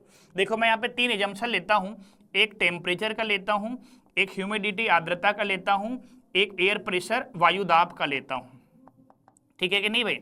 टेम्परेचर मतलब तापमान होगा, ह्यूमिडिटी मतलब आर्द्रता होता है, और एयर प्रेशर मतलब क्या होता है बेटा, वायुदाब होता है, ठीक है। एजम्पशन देखते जाइए ना, इसको मैं थोड़ा सा कॉन्सेप्ट बताने की कोशिश करता हूँ बेटा, क्लियर है कि नहीं। देखो भाई गर्मी का मौसम है, गर्मी का हमारे पास क्या बेटा मौसम है, और बात करते हैं रायपुर शहर की, कहाँ की बात करते हैं, रायपुर शहर। तो ऑब्वियस सी बात है बेटा टेम्परेचर क्या होगा, ज्यादा होगा, टेम्परेचर क्या होगा हमारे पास यहाँ पे ज्यादा होगा, है कि नहीं, क्लियर है कि नहीं भाई, समझ में आ गया, इस बात को याद रखना है, क्लियर है कि नहीं। देख लो बेटा ठंडी के टाइम में टेम्परेचर क्या होगा यहाँ पे, ऑब्वियस सी बात है गर्मी की अपेक्षा क्या हो जाएगी, कम हो जाएगी, कम रहेगी नहीं भाई। गर्मी में तापमान ज्यादा होगा, ठंडी में तापमान गर्मी की अपेक्षा कम होगा भाई, बेसिक क्लियर है बेटा। दूसरा वो अलग बात है, रायपुर वाले को हमेशा गर्मी लगता है बेटा, ठीक है कि नहीं। अगला अब ये बताइए बेटा, अगर तापमान ज्यादा है, अगर तापमान ज्यादा है और आप मैदान में हो तो हवा में जो नमी है वो कम रहेगी ज्यादा रहेगी, ऑब्वियस से बात है बेटा कम रहेगी ना। तो यहाँ पे हवा में नमी क्या रहती है, कम रहती है, क्या रहती है, कम रहती है। पॉइंट समझ में आया बेटा। अगर हवा में नमी कम है कब, गर्मी के दिनों में, ऑब्वियस ही बात है अगर मैदानी इलाका है, रेगिस्तान वाला इलाका है, रायपुर इलाका है, बिलासपुर इलाका है, तो हवा में नमी कम है, इट मीन्स ह्यूमिडिटी भी कम है बेटा। आर्द्रता मतलब नमी से जोड़ सकते हैं ना अपन। अगला देखो, अगर बेटा हवा में नमी कम है अर्थात हवा में एयर प्रेशर जो हमारे पास वायु दाब है वो भी कम होगा, क्योंकि हवा को बहने में मोमेंटम कम लेगा बेटा। तो यहाँ पे वायु दाब भी क्या हो जाता है, कम हो जाता है। अगर देखा जाए ह्यूमिडिटी कम है, इट मीन्स वायु दाब भी क्या होगा, कम होगा। जस्ट इसके उल्टा देखते हैं। अब देखो भाई ठंडी के दिन में मैदानी क्षेत्र में तापमान कम हुआ बेटा, तापमान कम है, तापमान कम है, इट मीन्स हवा में नमी है, हवा में क्या बेटा नमी है, हवा में नमी है, इट मीन्स हवा में क्या होगा, ह्यूमिडिटी होगा, क्या होगा, ह्यूमिडिटी होगा। समझ में आया, इसको याद रखना बेटा। अगर हवा में ह्यूमिडिटी है इसलिए हवा में भारीपन बढ़ जाएगा बेटा, क्या बढ़ जाएगा, भारीपन होगा, अर्थात यहाँ पे वायु दाब भी क्या हो जाएगा, बढ़ जाएगा, क्या हो जाएगा, बढ़ जाएगा। क्लियर है कि नहीं। तो इस कॉन्सेप्ट को आपको इस उत्तर में लगाना था, तो मैंने यहाँ पे बेटा उत्तर लिखे हुए, इसको अच्छे से रीड करो आप, ठीक है कि नहीं। तो पहले क्या पूछा है बेटा, उसने न्यूनतम सापेक्षिक आर्द्रता के बारे में पहले पूछा है, उसके बाद मैंने सेम चीज आपको दूसरे नंबर पे बताया है, अधिकतम सापेक्षिक आर्द्रता है बेटा ना, ये सुकारण देना गलत है वो। तो बेटा न्यूनतम आर्द्रता कब होगा बताइए, तो गर्मी के समय, है कि नहीं भाई, गर्मी के समय होगा बेटा, क्लियर है कि नहीं। तो बेटा मार्च से मई तक क्या चलता है, गर्मी चलता है ना, तो आर्द्रता कम हो जाता है, याद रहेगा, क्योंकि तापमान अधिक है, अगर आर्द्रता कम है तो हवा क्या होगा, शुष्क होगा। तो जल वाष्प कैसे होंगे, कम नहीं होंगे, हवा कैसी रहेंगी, शुष्क रहेंगी। क्लियर है कि नहीं, ठीक है, सॉरी, ये आई होप बेटा समझ में आया होगा, क्लियर है कि नहीं। अगला पढ़ते हैं, दूसरा चलते हैं। सेम चीज यहाँ पे देखो, तापमान कम होगा, तापमान कम होगा तो साथ ही साथ इस समय मानसून भी रहता है बेटा, और जल वाष्प क्या रहेगा, अधिक रहेगा। तो कब का टाइमिंग है, जुलाई से सितंबर था, ठंडी का टाइम आएगा ना बेटा इसके बाद, क्लियर है कि नहीं। तो आपको इस तरीके से अपने उत्तर को डील करना था, इसमें थोड़ा दिमाग लगाना था, कॉन्सेप्चुअल था, आसान नहीं था प्रश्न, लेकिन आपको अगर ये समझ गए ना बेटा, उसका उत्तर आप आराम से लिख सकते थे। थोड़ा सा कॉन्सेप्चुअल था, अच्छा प्रश्न था, है कि नहीं। ठीक है, बढ़ते हैं आगे बेटा, चलो अगला पर प्रश्न लेते हैं, 10वां प्रश्न लेते हैं, कृषक जीवन ज्योति योजना के बारे में लेते हैं। इसके बारे में लेते हैं, बताइए तो, कृषक जीवन ज्योति योजना के बारे में अपन एक प्रश्न लेते हैं, क्लियर है, इस बात को याद रखना है, ठीक है। तो प्रश्न का नाम क्या हमारे पास, कृषक जीवन ज्योति योजना, ठीक है ना।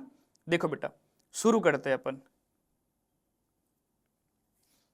ठीक है, कृषक जीवन ज्योति योजना के बारे में पढ़ते हैं, क्लियर है ना। देखो मैं ना आपको एक तरीका बताऊंगा, इसको लिखते कैसे, जब भी योजना आता है ना तो योजना को लिखने का पैटर्न क्या है, मैं आपको लिखने का पैटर्न समझाता हूं, है कि नहीं। देखो बेटा प्रश्न ये बताइए कितने मार्क्स का है, 4 मार्क्स, इट मीन्स कितने वर्ड्स का होगा, तो 100 वर्ड्स, सॉरी 60 वर्ड्स, कितने लाइन आपके पास अवेलेबल रहेंगे, 10 लाइन, ठीक है कि नहीं बेटा। देखो ध्यान से, अब इसका बेहतर उत्तर कैसे आप लिख सकते हो, ठीक है ना।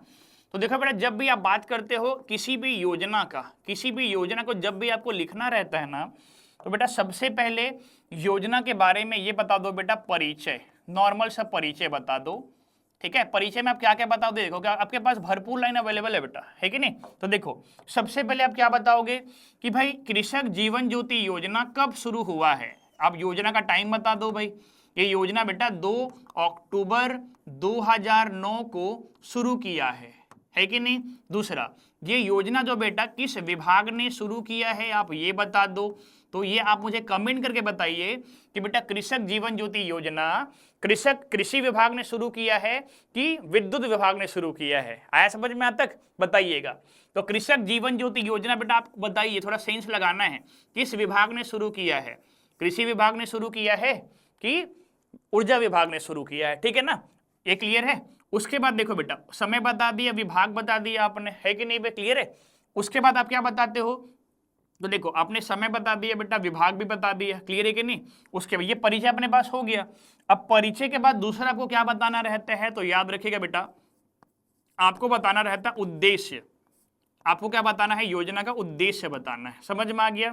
तो भाई योजना का उद्देश्य क्या बताओगे, बताइए। तो योजना का उद्देश्य क्या होगा बेटा, किसानों को वित्तीय सहायता प्रदान कर, ठीक है, वित्तीय सहायता प्रदान कर सिंचाई क्षेत्र का विकास करना। समझ में, इस योजना का उद्देश्य क्या है, सिंचाई क्षेत्र का विकास करना है बेटा, क्लियर है कि नहीं, इस बात को याद कर लो, ठीक है। अगला पढ़ते हैं, उद्देश्य आपने लिख दिया। उद्देश्य के बाद अगला हमारे पास क्या होगा, प्रावधान होगा, क्या होगा, प्रावधान होगा, है कि नहीं, इस बात को याद रखना बेटा। अगला हमारे पास योजना का क्या होगा, प्रावधान होगा। तो देखो भाई अब योजना का प्रावधान आप कैसे लिख सकते हो, तो बेटा इसमें 2 तरीके से हमारे पास क्या है, चीजें हैं। देखो पहला आपको बताना है इसमें अस्थायी पंप के लिए, पहला आपको क्या बताना है, अस्थायी पंप के लिए, ठीक है। देखो बेटा इसका उत्तर सीधा इकोनॉमिक सर्वे से आप लिख सकते थे, और दूसरा आपको बताना है स्थायी पंप से, क्या बताओगे, स्थायी पंप से, है कि नहीं। तो जैसे अगर देखा जाए, मैं आपको पहले डील करता हूं, अस्थायी पंप के बारे में पहले बताना है, दूसरा स्थायी पंप के बारे में बताना है। देखो बेटा क्या होता था, अस्थायी पंप के बारे में क्या था, तो याद रखना बेटा जब ये योजना लॉन्च हुआ था, सुनना अच्छे से, जब ये योजना लॉन्च हुआ था ना, ठीक है, तो 2009 से 2013 तक की बात करते हैं, ठीक है।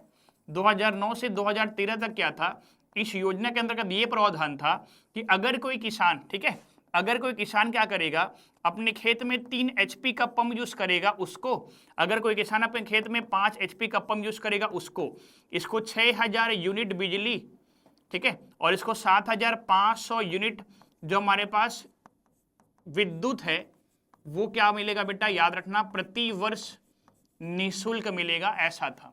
मैक्सिमम इतना था बेटा, वो किसके लिए था, हमारे पास अस्थायी पंप के लिए। वर्ष 2013 में क्या होता है बेटा, योजना में फ्लैट रेट दर को लागू किया जाता है, और वर्ष 2013 के बाद क्या होता है, तो याद रखना इस योजना में फ्लैट रेट दर को शामिल किया जाता है, फ्लैट रेट दर को शामिल किया जाता है। और फिर क्या किया, 2013 से लेकर के 2018 के बीच क्या हुआ था, ये आपको 100 रुपए प्रति HP प्रति माह के आधार पर क्या था, बिजली का बिल पे करना था। ये कब था, 2013 से 18, ये अस्थायी पंप के लिए। अब स्थायी पंप के लिए क्या है बेटा, तो याद रखना ये अगर देखा जाए इसमें 3 कैटेगरी बना दी गई है ये। अच्छा, स्थायी पंप के लिए अपडेट कब हुआ है? 2018 से है बेटा। कब से? 2018 से अपडेट हुआ है, इसको भी याद कर लेना। इसमें 3 कैटेगरी बनाई गई है। पहला, 3 से लेकर के 5 HP सामान्य पंप, 5 HP वर्ग 1 और वर्ग 2 श्रेणी के पंप, 5 HP वर्ग 3 श्रेणी के पंप, है कि नहीं बेटा? क्लियर है कि नहीं? तो याद रखना, इस तरीके से इसको बना दिया गया है। 3 से 5 HP वाले को 200 रुपए प्रति HP प्रति माह पे करना है। 5 HP वर्ग 1 और वर्ग 2 श्रेणी के पंप वालों को भी 200 रुपए प्रति HP प्रति माह पे करना है। लेकिन 5 HP 3 जो 3 श्रेणी है बेटा, इसको सबसे अच्छी क्वालिटी यही है ना, इसके लिए आपको 300 रुपए प्रति HP प्रति माह के बेसिस पे पे करना है। ठीक है कि नहीं भाई? याद रहेगा। अब देखो भाई, योजना में आपको लास्ट क्या बताना है बेटा? योजना में आपको यह बताना है लास्ट में वर्तमान स्थिति बताना है। क्या बताना है? स्थिति के बारे में बता देना। अब इसमें क्या बताना है? इसमें आपको बताना है बेटा, ये जो हमारे पास योजना है ना, इस योजना में कितने किसान लाभार्थी हुए हैं, कितने किसान लाभार्थी हुए हैं, आपको इसमें डील कर देना है। खत्म हो गया बेटा। आया समझ में आता?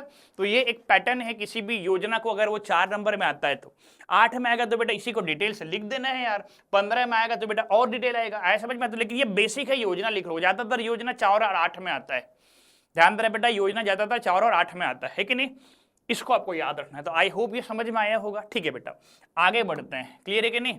आगे बढ़ते हैं। एक प्रश्न है, देखिएगा तो ध्यान देना बेटा। एक प्रश्न हमारे पास क्या था? 11वें नंबर का। अच्छा प्रश्न है ये बेटा, अगर आपने नोटिस किया होगा ना तो देखना, ये ना बेटा बेरिल खनिज प्री में भी आया था। बेरिल खनिज किस जिले में मिलता है? तो जसपुर जिले में मिलता है। किस जिले में मिलता है बताइए? बेरिल खनिज जसपुर जिले में।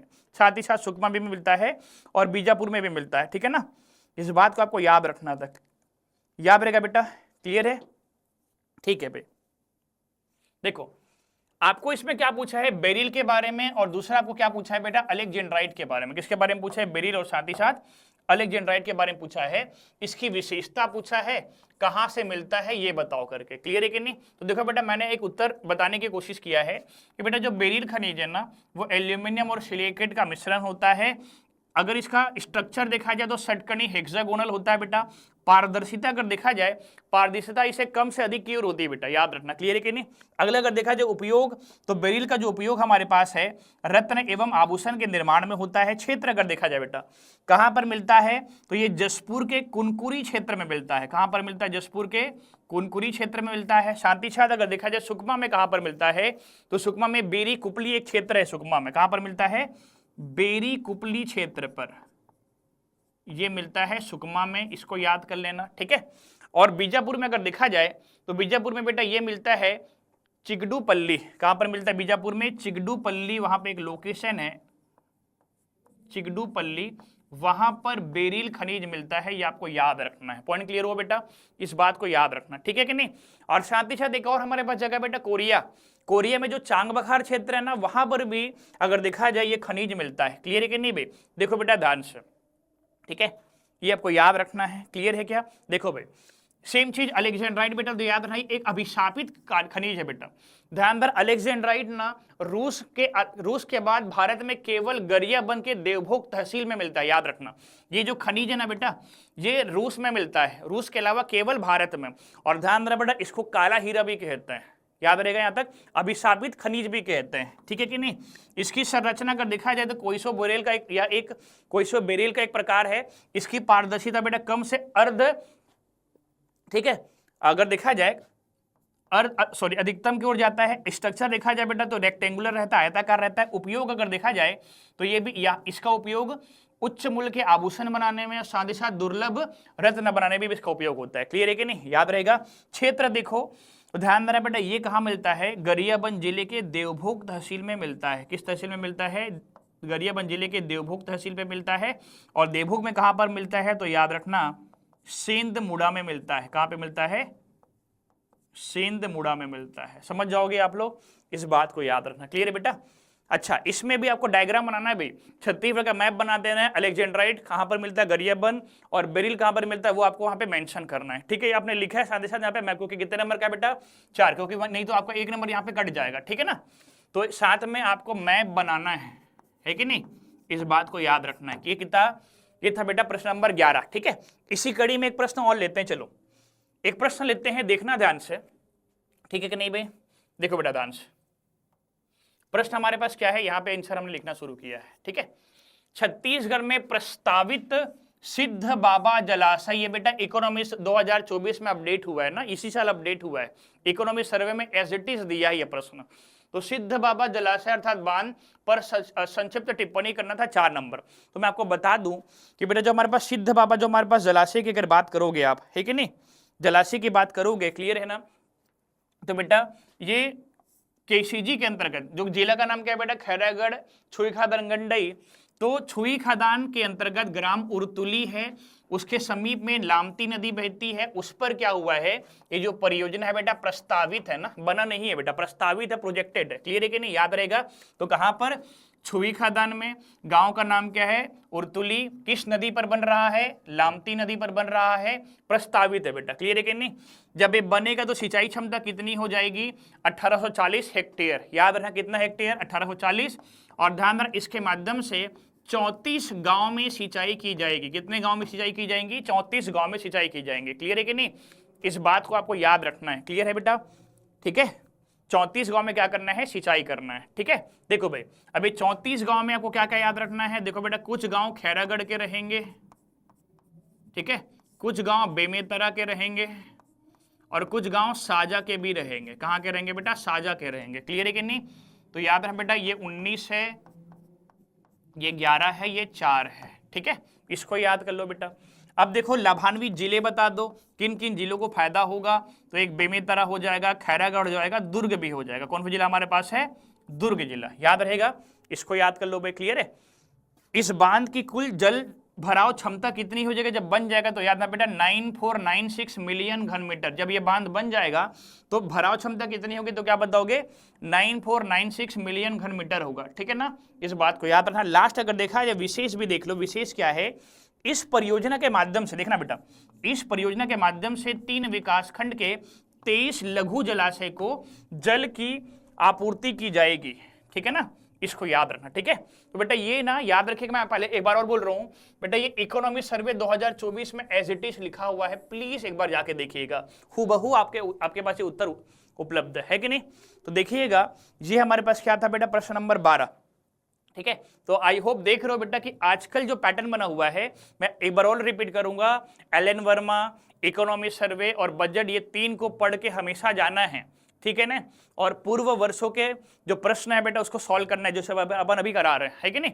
आगे बढ़ते हैं, चलो अगला लेते हैं बेटा। अगला हमारे पास है अरपा भैंसाझार सिंचाई परियोजना का विवरण दीजिए, कितने नंबर में है, 4 मार्क्स पे है बेटा, क्लियर है कि नहीं।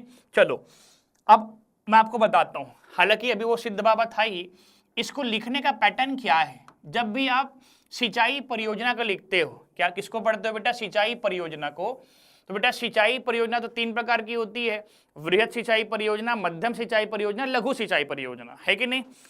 वृहद के माध्यम से 10,000 से अधिक क्षेत्र में सिंचाई करते हैं, मध्यम के माध्यम से 2,000 से 10,000 क्षेत्र में सिंचाई करते हैं, और जो लघु है उसके माध्यम से मैक्सिमम 2,000 क्षेत्र में अपन क्या करते हैं बेटा, सिंचाई करते हैं, ये तो पता होगा आपको। लेकिन ध्यान देना बेटा इसको लिखने का पैटर्न क्या है, ठीक है ना। तो देखो भाई सबसे पहला आपको ये बताना बेटा, जो अरपा भैंसाझार परियोजना है इसके बारे में परिचय बता दो, क्योंकि कितने नंबर पूछा है, 4 नंबर में, सामान्य परिचय या फिर सामान्य जानकारी क्या बताएंगे। तो देखो भाई ये क्या है, पहला ना इसके बारे में यह होना चाहिए, ये छत्तीसगढ़ का वर्तमान में निर्माणाधीन क्या है, ये छत्तीसगढ़ का क्या है, वर्तमान में निर्माणाधीन वृहद सिंचाई परियोजना है। कैसे सिंचाई परियोजना है, यह छत्तीसगढ़ का वर्तमान में एक वृहद सिंचाई परियोजना है। ये पहला पॉइंट हो गया बेटा परिचय में। अगला, ये कहां पर बनने वाला है, कहां पर बनने वाला है, ठीक है बेटा यहां तक। तो ध्यान रखना, ये बन रहा है बिलासपुर के ग्राम भैंसाझार में। कहां पर बनने वाले बताइए, बिलासपुर के ग्राम भैंसाझार में बन रहा है। और ध्यान रखिए किस नदी पे बन रहा है, तो ये बता दो बेटा अरपा नदी पर। किस नदी पे बन रहा है, अरपा नदी पर, ये आपको बताना है। तो ये हो गया नॉर्मल परिचय, ठीक है। तो निर्माणाधीन वृहद सिंचाई परियोजना है भाई, ठीक है ना। स्थान कहां पर है बेटा, बिलासपुर में। कौन सा गांव है, ग्राम भैंसाझार, नदी क्या है, अरपा नदी है, ठीक है ना। चलो परिचय के बाद अगला क्या बताओगे आप लोग बेटा, जब ये बनेगा तो इसका सिंचाई क्षमता कितनी होगी, ठीक है ना। जब ये अरपा भैंसाझार परियोजना बन जाएगा तो बेटा इसकी सिंचाई क्षमता कितनी होगी आपको ये डील कर देना है कि नहीं। तो देखो भाई जब ये बेटा अरपा भैंसाजार परियोजना बन जाएगा, ठीक है कि नहीं, तो याद रखना अगर देखा जाए इसकी जो हमारे पास सिंचाई क्षमता होगी वो कितनी होगी, क्लियर है ना। इसको देखो बेटा, तो याद रखना इसकी सिंचाई क्षमता हमारे पास होगी 25,000 हेक्टेयर। कितना होगा बताइए, 25,000 हेक्टेयर इसकी सिंचाई क्षमता होगी, याद रहेगा, क्लियर है, इस बात को याद रखना। दूसरा ये तो हो गया, और साथ ही साथ अगर देखा जाए बेटा इसके माध्यम से 102 गांव में सिंचाई किया जाएगा। कितने गांव में सिंचाई किया जाएगा, 102 गांव में, ये आपको याद रखना है, क्लियर है कि नहीं, इसको याद रखना बेटा, ठीक है। अब 102 गांव कहां पर मिलेंगे, तो ध्यान देना, एक कोटा क्षेत्र है, एक बिल्हा क्षेत्र है कि नहीं, और एक तखतपुर। तो ध्यान देना इसका क्षमता कितना ही 25,000 हेक्टेयर है, और इसके माध्यम से कोटा, बिल्हा, तखतपुर विकासखंड के 102 गांव में क्या किया जाएगा भाई, सिंचाई किया जाएगा। क्या किया जाएगा, सिंचाई किया जाएगा, ये आपको याद रखना है। पॉइंट क्लियर है बेटा, ठीक है, ठीक है, आगे बढ़ते हैं। देखो भाई ये तो हमारे पास सिंचाई क्षमता भी हो गया। अगला देखते हैं, बेटा वर्तमान स्थिति समझते हैं। क्या पढ़ते हैं, वर्तमान स्थिति इसका अरपा भैंसाजार परियोजना का। तो वर्तमान स्थिति को क्या देख सकते हैं, तो देखो बेटा ध्यान से, वर्तमान स्थिति की अगर बात करोगे तो बेटा याद रखना सर्वे में लिखा है अक्टूबर 2024 तक, ठीक है, अक्टूबर 2024 तक याद रहेगा लगभग 13,500 हेक्टेयर सिंचाई क्षमता ही सृजित हुआ है। देखो हमारा टारगेट कितना है, 25,000, लेकिन हमारा अभी तक हमने कितना तक उसको डेवलप करके रखा है, 13,500 हेक्टेयर क्षेत्र में हमने सिंचाई क्षमता सृजित करके रखा है। क्लियर है बेटा यहां तक। तो ये एक उत्तर था इसका अरपा भैंसाजार सिंचाई परियोजना का, ठीक है बेटा यहां तक, इसको देखिएगा आप, क्लियर है कि नहीं, समझ में आया। तो ये एक हमारे पास पैटर्न हो सकता है, ठीक है ना, आगे बढ़ता है बेटा, क्लियर है कि नहीं। देखो भाई अच्छा इसमें एक अगर देखा जाए वृहद सिंचाई परियोजना वर्तमान में कितना है, कमेंट करके बताइए बेटा। वृहद सिंचाई परियोजना जब राज्य बना था वर्ष 2000 में कितना था, ठीक है, वर्तमान में कितना है, और वर्तमान में कितना बन रहा है, निर्माणाधीन है, आपको ये बताना है कमेंट करके, ठीक है ना। चलो बेटा अगला आते हैं अपन, चलो आते हैं भाग नंबर 3 पे, जिसमें अपन कवर करेंगे प्रश्न जिसकी वैल्यू रहेगी भाई 8 नंबर। कितने नंबर की रहेगी, 8 नंबर, ठीक है ना। चलो शुरू करते हैं बेटा पढ़ना उसको, क्लियर है कि नहीं। चलो तो देखो भाई छत्तीसगढ़ में मैकल पर्वत से प्रवाहित नदियों का संक्षिप्त विवरण दीजिए। बेहतरीन प्रश्न है बेटा, ये तो सीधा नंबर आएगा आपके पास, सीधा नंबर, याद रखना, बहुत ही इजी प्रश्न है अगर अच्छे से डील कर सकते हो तो, क्लियर है कि नहीं। देखो भाई छत्तीसगढ़ में मैकल श्रेणी से प्रवाहित नदियों का संक्षिप्त विवरण दीजिए। कितने मार्क्स में आया बेटा, 8 मार्क्स पे आया है। तो देखो भाई आंसर शुरू करते हैं अपन, आंसर क्या करते हैं बेटा, शुरू करते हैं किसका, मैकल पर्वत का। देखना ध्यान से प्रश्न क्या है, देखो उत्तर लिखते हैं अपन, मैकल पर्वत भौगोलिक रूप से सतपुड़ा का पूर्वी भाग है। इससे सहमत हैं आप लोग भाई, मैकल पर्वत जो है, सही बात है भाई, सतपुड़ा का पूर्वी भाग है। भौगोलिक इंट्रोडक्शन तो देगा ना भाई, ठीक है ना। जो प्रदेश के पश्चिम में मुख्यतः जीपीएम अर्थात गौरेला पेंड्रा मरवाही, मुंगेली, कंवर्धा, खैरागढ़, छुई खदान, गंडई, केसीजी एवं राजनांदगांव में विस्तृत है। सही बात है बेटा यहाँ तक, क्लियर है कि नहीं। अब जो प्रश्न पूछा उसी को बताएंगे। तो मैं हमेशा बोलता हूं पहले आपको इंट्रोडक्शन में बताना है, तो भाई ये इंट्रोडक्शन बता दो बेटा मैकल पर्वत के बारे में, चूंकि उसने नदी के बारे में पूछा है, पर्वत के बारे में नहीं पूछा है ना। तो देखो बेटा अगला लाइन क्या बताओगे कि मैकल पर्वत से प्रवाहित नदियां निम्नलिखित है। मैकल पर्वत से प्रवाहित नदियां निम्नलिखित है, ये आपको याद रखना है, क्लियर है बेटा यहाँ तक। चलो अब ध्यान दें बेटा, मैकल पर्वत से जितनी भी नदियां आपके पास निकलती है, ठीक है ना, चलो उसको अपन डील करते हैं। क्या करेंगे, डील करते हैं, क्लियर है ना। तो देखो बेटा आपको क्या करना था इस पे, ठीक है ना। चलो यहीं पे उत्तर बताने की कोशिश करते हैं अपन। प्रश्न क्या पूछा है उसने, तो याद ना बेटा उसने प्रश्न पूछा है कि मैकल पर्वत के बारे में बताइए कौन कौन सी नदी निकलती है, ठीक है ना। तो देखो बेटा आपको क्या करना है, लिस्ट बना देना है बेटा, जिला वाइज बनाओ। देखो पहले ये बता दो कि बेटा वहां से एक मनियारी निकलती है, क्या निकलती है, मनियारी निकलती मनियारी, पढ़ा होगा।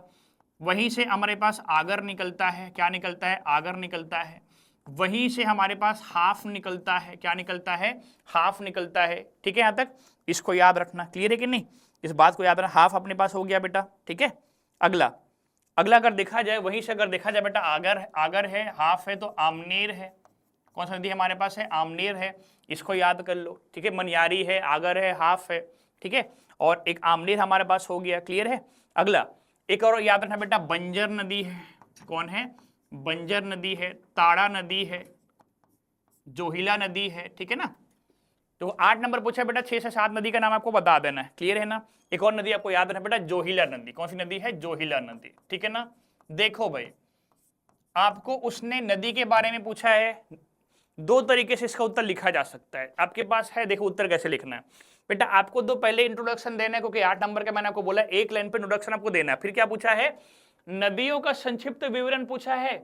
तो या तो बेटा आप नदी का नाम लिख के नदी के बारे में एक से 1.5 लाइन एक्सप्लेन कर सकते थे, जितने भी नदी है सबके बारे में एक्सप्लेन कर सकते थे, याद रहेगा। दूसरा आपके पास क्या है, दूसरा ऑप्शन बता दो, शायद किसी ने सोचा नहीं होगा जिसने भी मेंस लिखा है। इसका दूसरा एक तरीका हो सकता है, देखना ध्यान से, दूसरा तरीका क्या हो सकता है, मैकल पर्वत से उद्गमित नदियां, ठीक है, शिवनाथ नदी तंत्र एवं नर्मदा अफवाह तंत्र का भाग है कि नहीं भाई। तो बेटा पहले आप क्या करो, शिवनाथ वाले में बता दो, जैसे मनियारी है, आगर है, हाफ है, आमनेर है, बेटा ये किस में शामिल होते हैं, तो याद है ये जो 4 आपने लिखा है ना, ये 4 आपके पास याद रखना बेटा, किसमें शामिल होता है, शिवनाथ अफवाह तंत्र में, ठीक है। फिर उसके बाद ये 3 को बता दो बेटा, ये 3 के किसमें रहेगा, तो क्या बताओगे आप लोग, ये होंगे आपके पास नर्मदा अफवाह तंत्र में, समझ जाओगे ना। तो इसको बता दो, शिवनाथ नदी तंत्र वाली नदियां, और दूसरा नर्मदा अफवाह तंत्र की नदियां, है कि नहीं। ये आपको 2 हेडिंग बना देना था, है कि नहीं। उसके बाद क्या करना था बेटा, इनके बारे में बता दो, मनियारी कहाँ से निकलती है, मुंगेली में सिहावल पर्वत से या फिर लोरमी पठार से निकलता है बेटा, क्लियर है कि नहीं। विसर्जन कहाँ पे होता है, तो तालागांव में शिवनाथ से होता है, इतना बता दो। लंबाई चाहो तो 134 बता सकते हो बेटा, ठीक है। सेम चीज आगर बता दो, आगर कहाँ है, तो देखो अच्छा ये मनियारी के किनारे कौन सा शहर बसा हुआ है, तालागांव। सेम आगर के किनारे क्या बसा हुआ है, लोरमी। तो इसके बारे में अगर चाहो तो आप 2-2 लाइन लिख सकते हो बेटा। उद्गम बताना है, किसमें विसर्जन बताना है, कहां कहां बहता है, ठीक है कि नहीं। तो बेटा ये एक उत्तर हो सकता था मैकल पर्वत से उद्गमित नदियों का, है कि नहीं। तो बेटा ये था हमारे पास प्रश्न नंबर 14। इसको आप बेहतर तरीके से बेटा, मुझे लगता है कि 8 में आप कम से कम 7 ला सकते थे इस पे। अच्छा लास्ट ही इसमें डायग्राम बनाना है बेटा, क्योंकि मैकल पर्वत को आपको ये बताना है कि मैकल पर्वत कहां कहां पर विस्तृत है। हालांकि मैंने आपको यहाँ पे बता दिया है, समझ जाओगे ना आप लोग, इसको याद रखना। चलो भाई आगे बढ़ते हैं बेटा, चलो इसके बाद अगला चलते हैं। इसके बाद आते हैं, ये बेहतरीन क्वेश्चन है बेटा, अब तक का सब सीजीपीएससी मेंस 2024 का सबसे जो बेहतरीन प्रश्न था बेटा ये था, बहुत ज्यादा ही अच्छा प्रश्न था, क्लियर है कि नहीं। और पूरा का पूरा कॉन्सेप्चुअल है बेटा, फैक्चुअल नहीं है, रट्टा नहीं मार सकता, अब इसको दिमाग लगाना था। देखो प्रश्न क्या है, तो याद रखिएगा, छत्तीसगढ़ में फसल प्रतिरूप परिवर्तन 2015 से 2024 को कारण सहित समझाइए, ठीक है ना बेटा, याद रहेगा। देखो अच्छे से प्रश्न क्या पूछा है, फसल प्रतिरूप परिवर्तन, इस वर्ड को पकड़ो।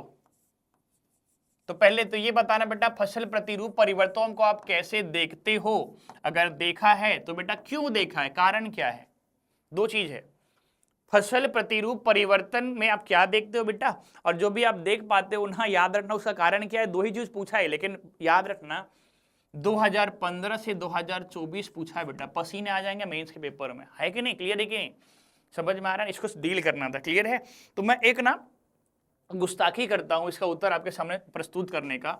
देखो बेटा ध्यान से, वर्ष 2015 से 2024 के दौरान फसल प्रतिरूप परिवर्तन को निम्न बिंदुओं से समझा जा सकता है, ठीक है बेटा। तो देखो कुछ हमारे पास, मैंने आपके पास बिंदु रखे हैं बेटा, देखो ध्यान से कैसे।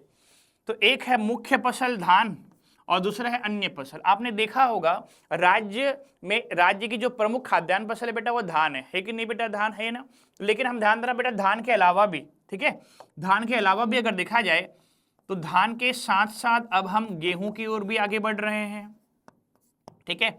दलहन फसल के लिए अभी आगे बढ़ रहे हैं बेटा। दलहन में अगर देखा जाए तो हमारे पास चना आता है, ठीक है ना, उड़द आता है, ठीक है, अरहर आता है, ये सारा चीज पे अपन काम कर रहे हैं। और साथ ही साथ बेटा तिलहन फसल, तिलहन फसल में हमारे पास मूंगफली है, सोयाबीन है, सबके उत्पादन को अब हम लगातार क्या बढ़ा रहे हैं, इनका क्षेत्र भी बढ़ रहा है। साथ देखो भाई, अब केवल हम धान पर ही केंद्रित नहीं है, 2015 से अगर 24 के दौरान देखा जाए तो धान के साथ साथ गेहूं, दलहन, तिलहन फसलों का भी क्षेत्र बढ़ रहा है।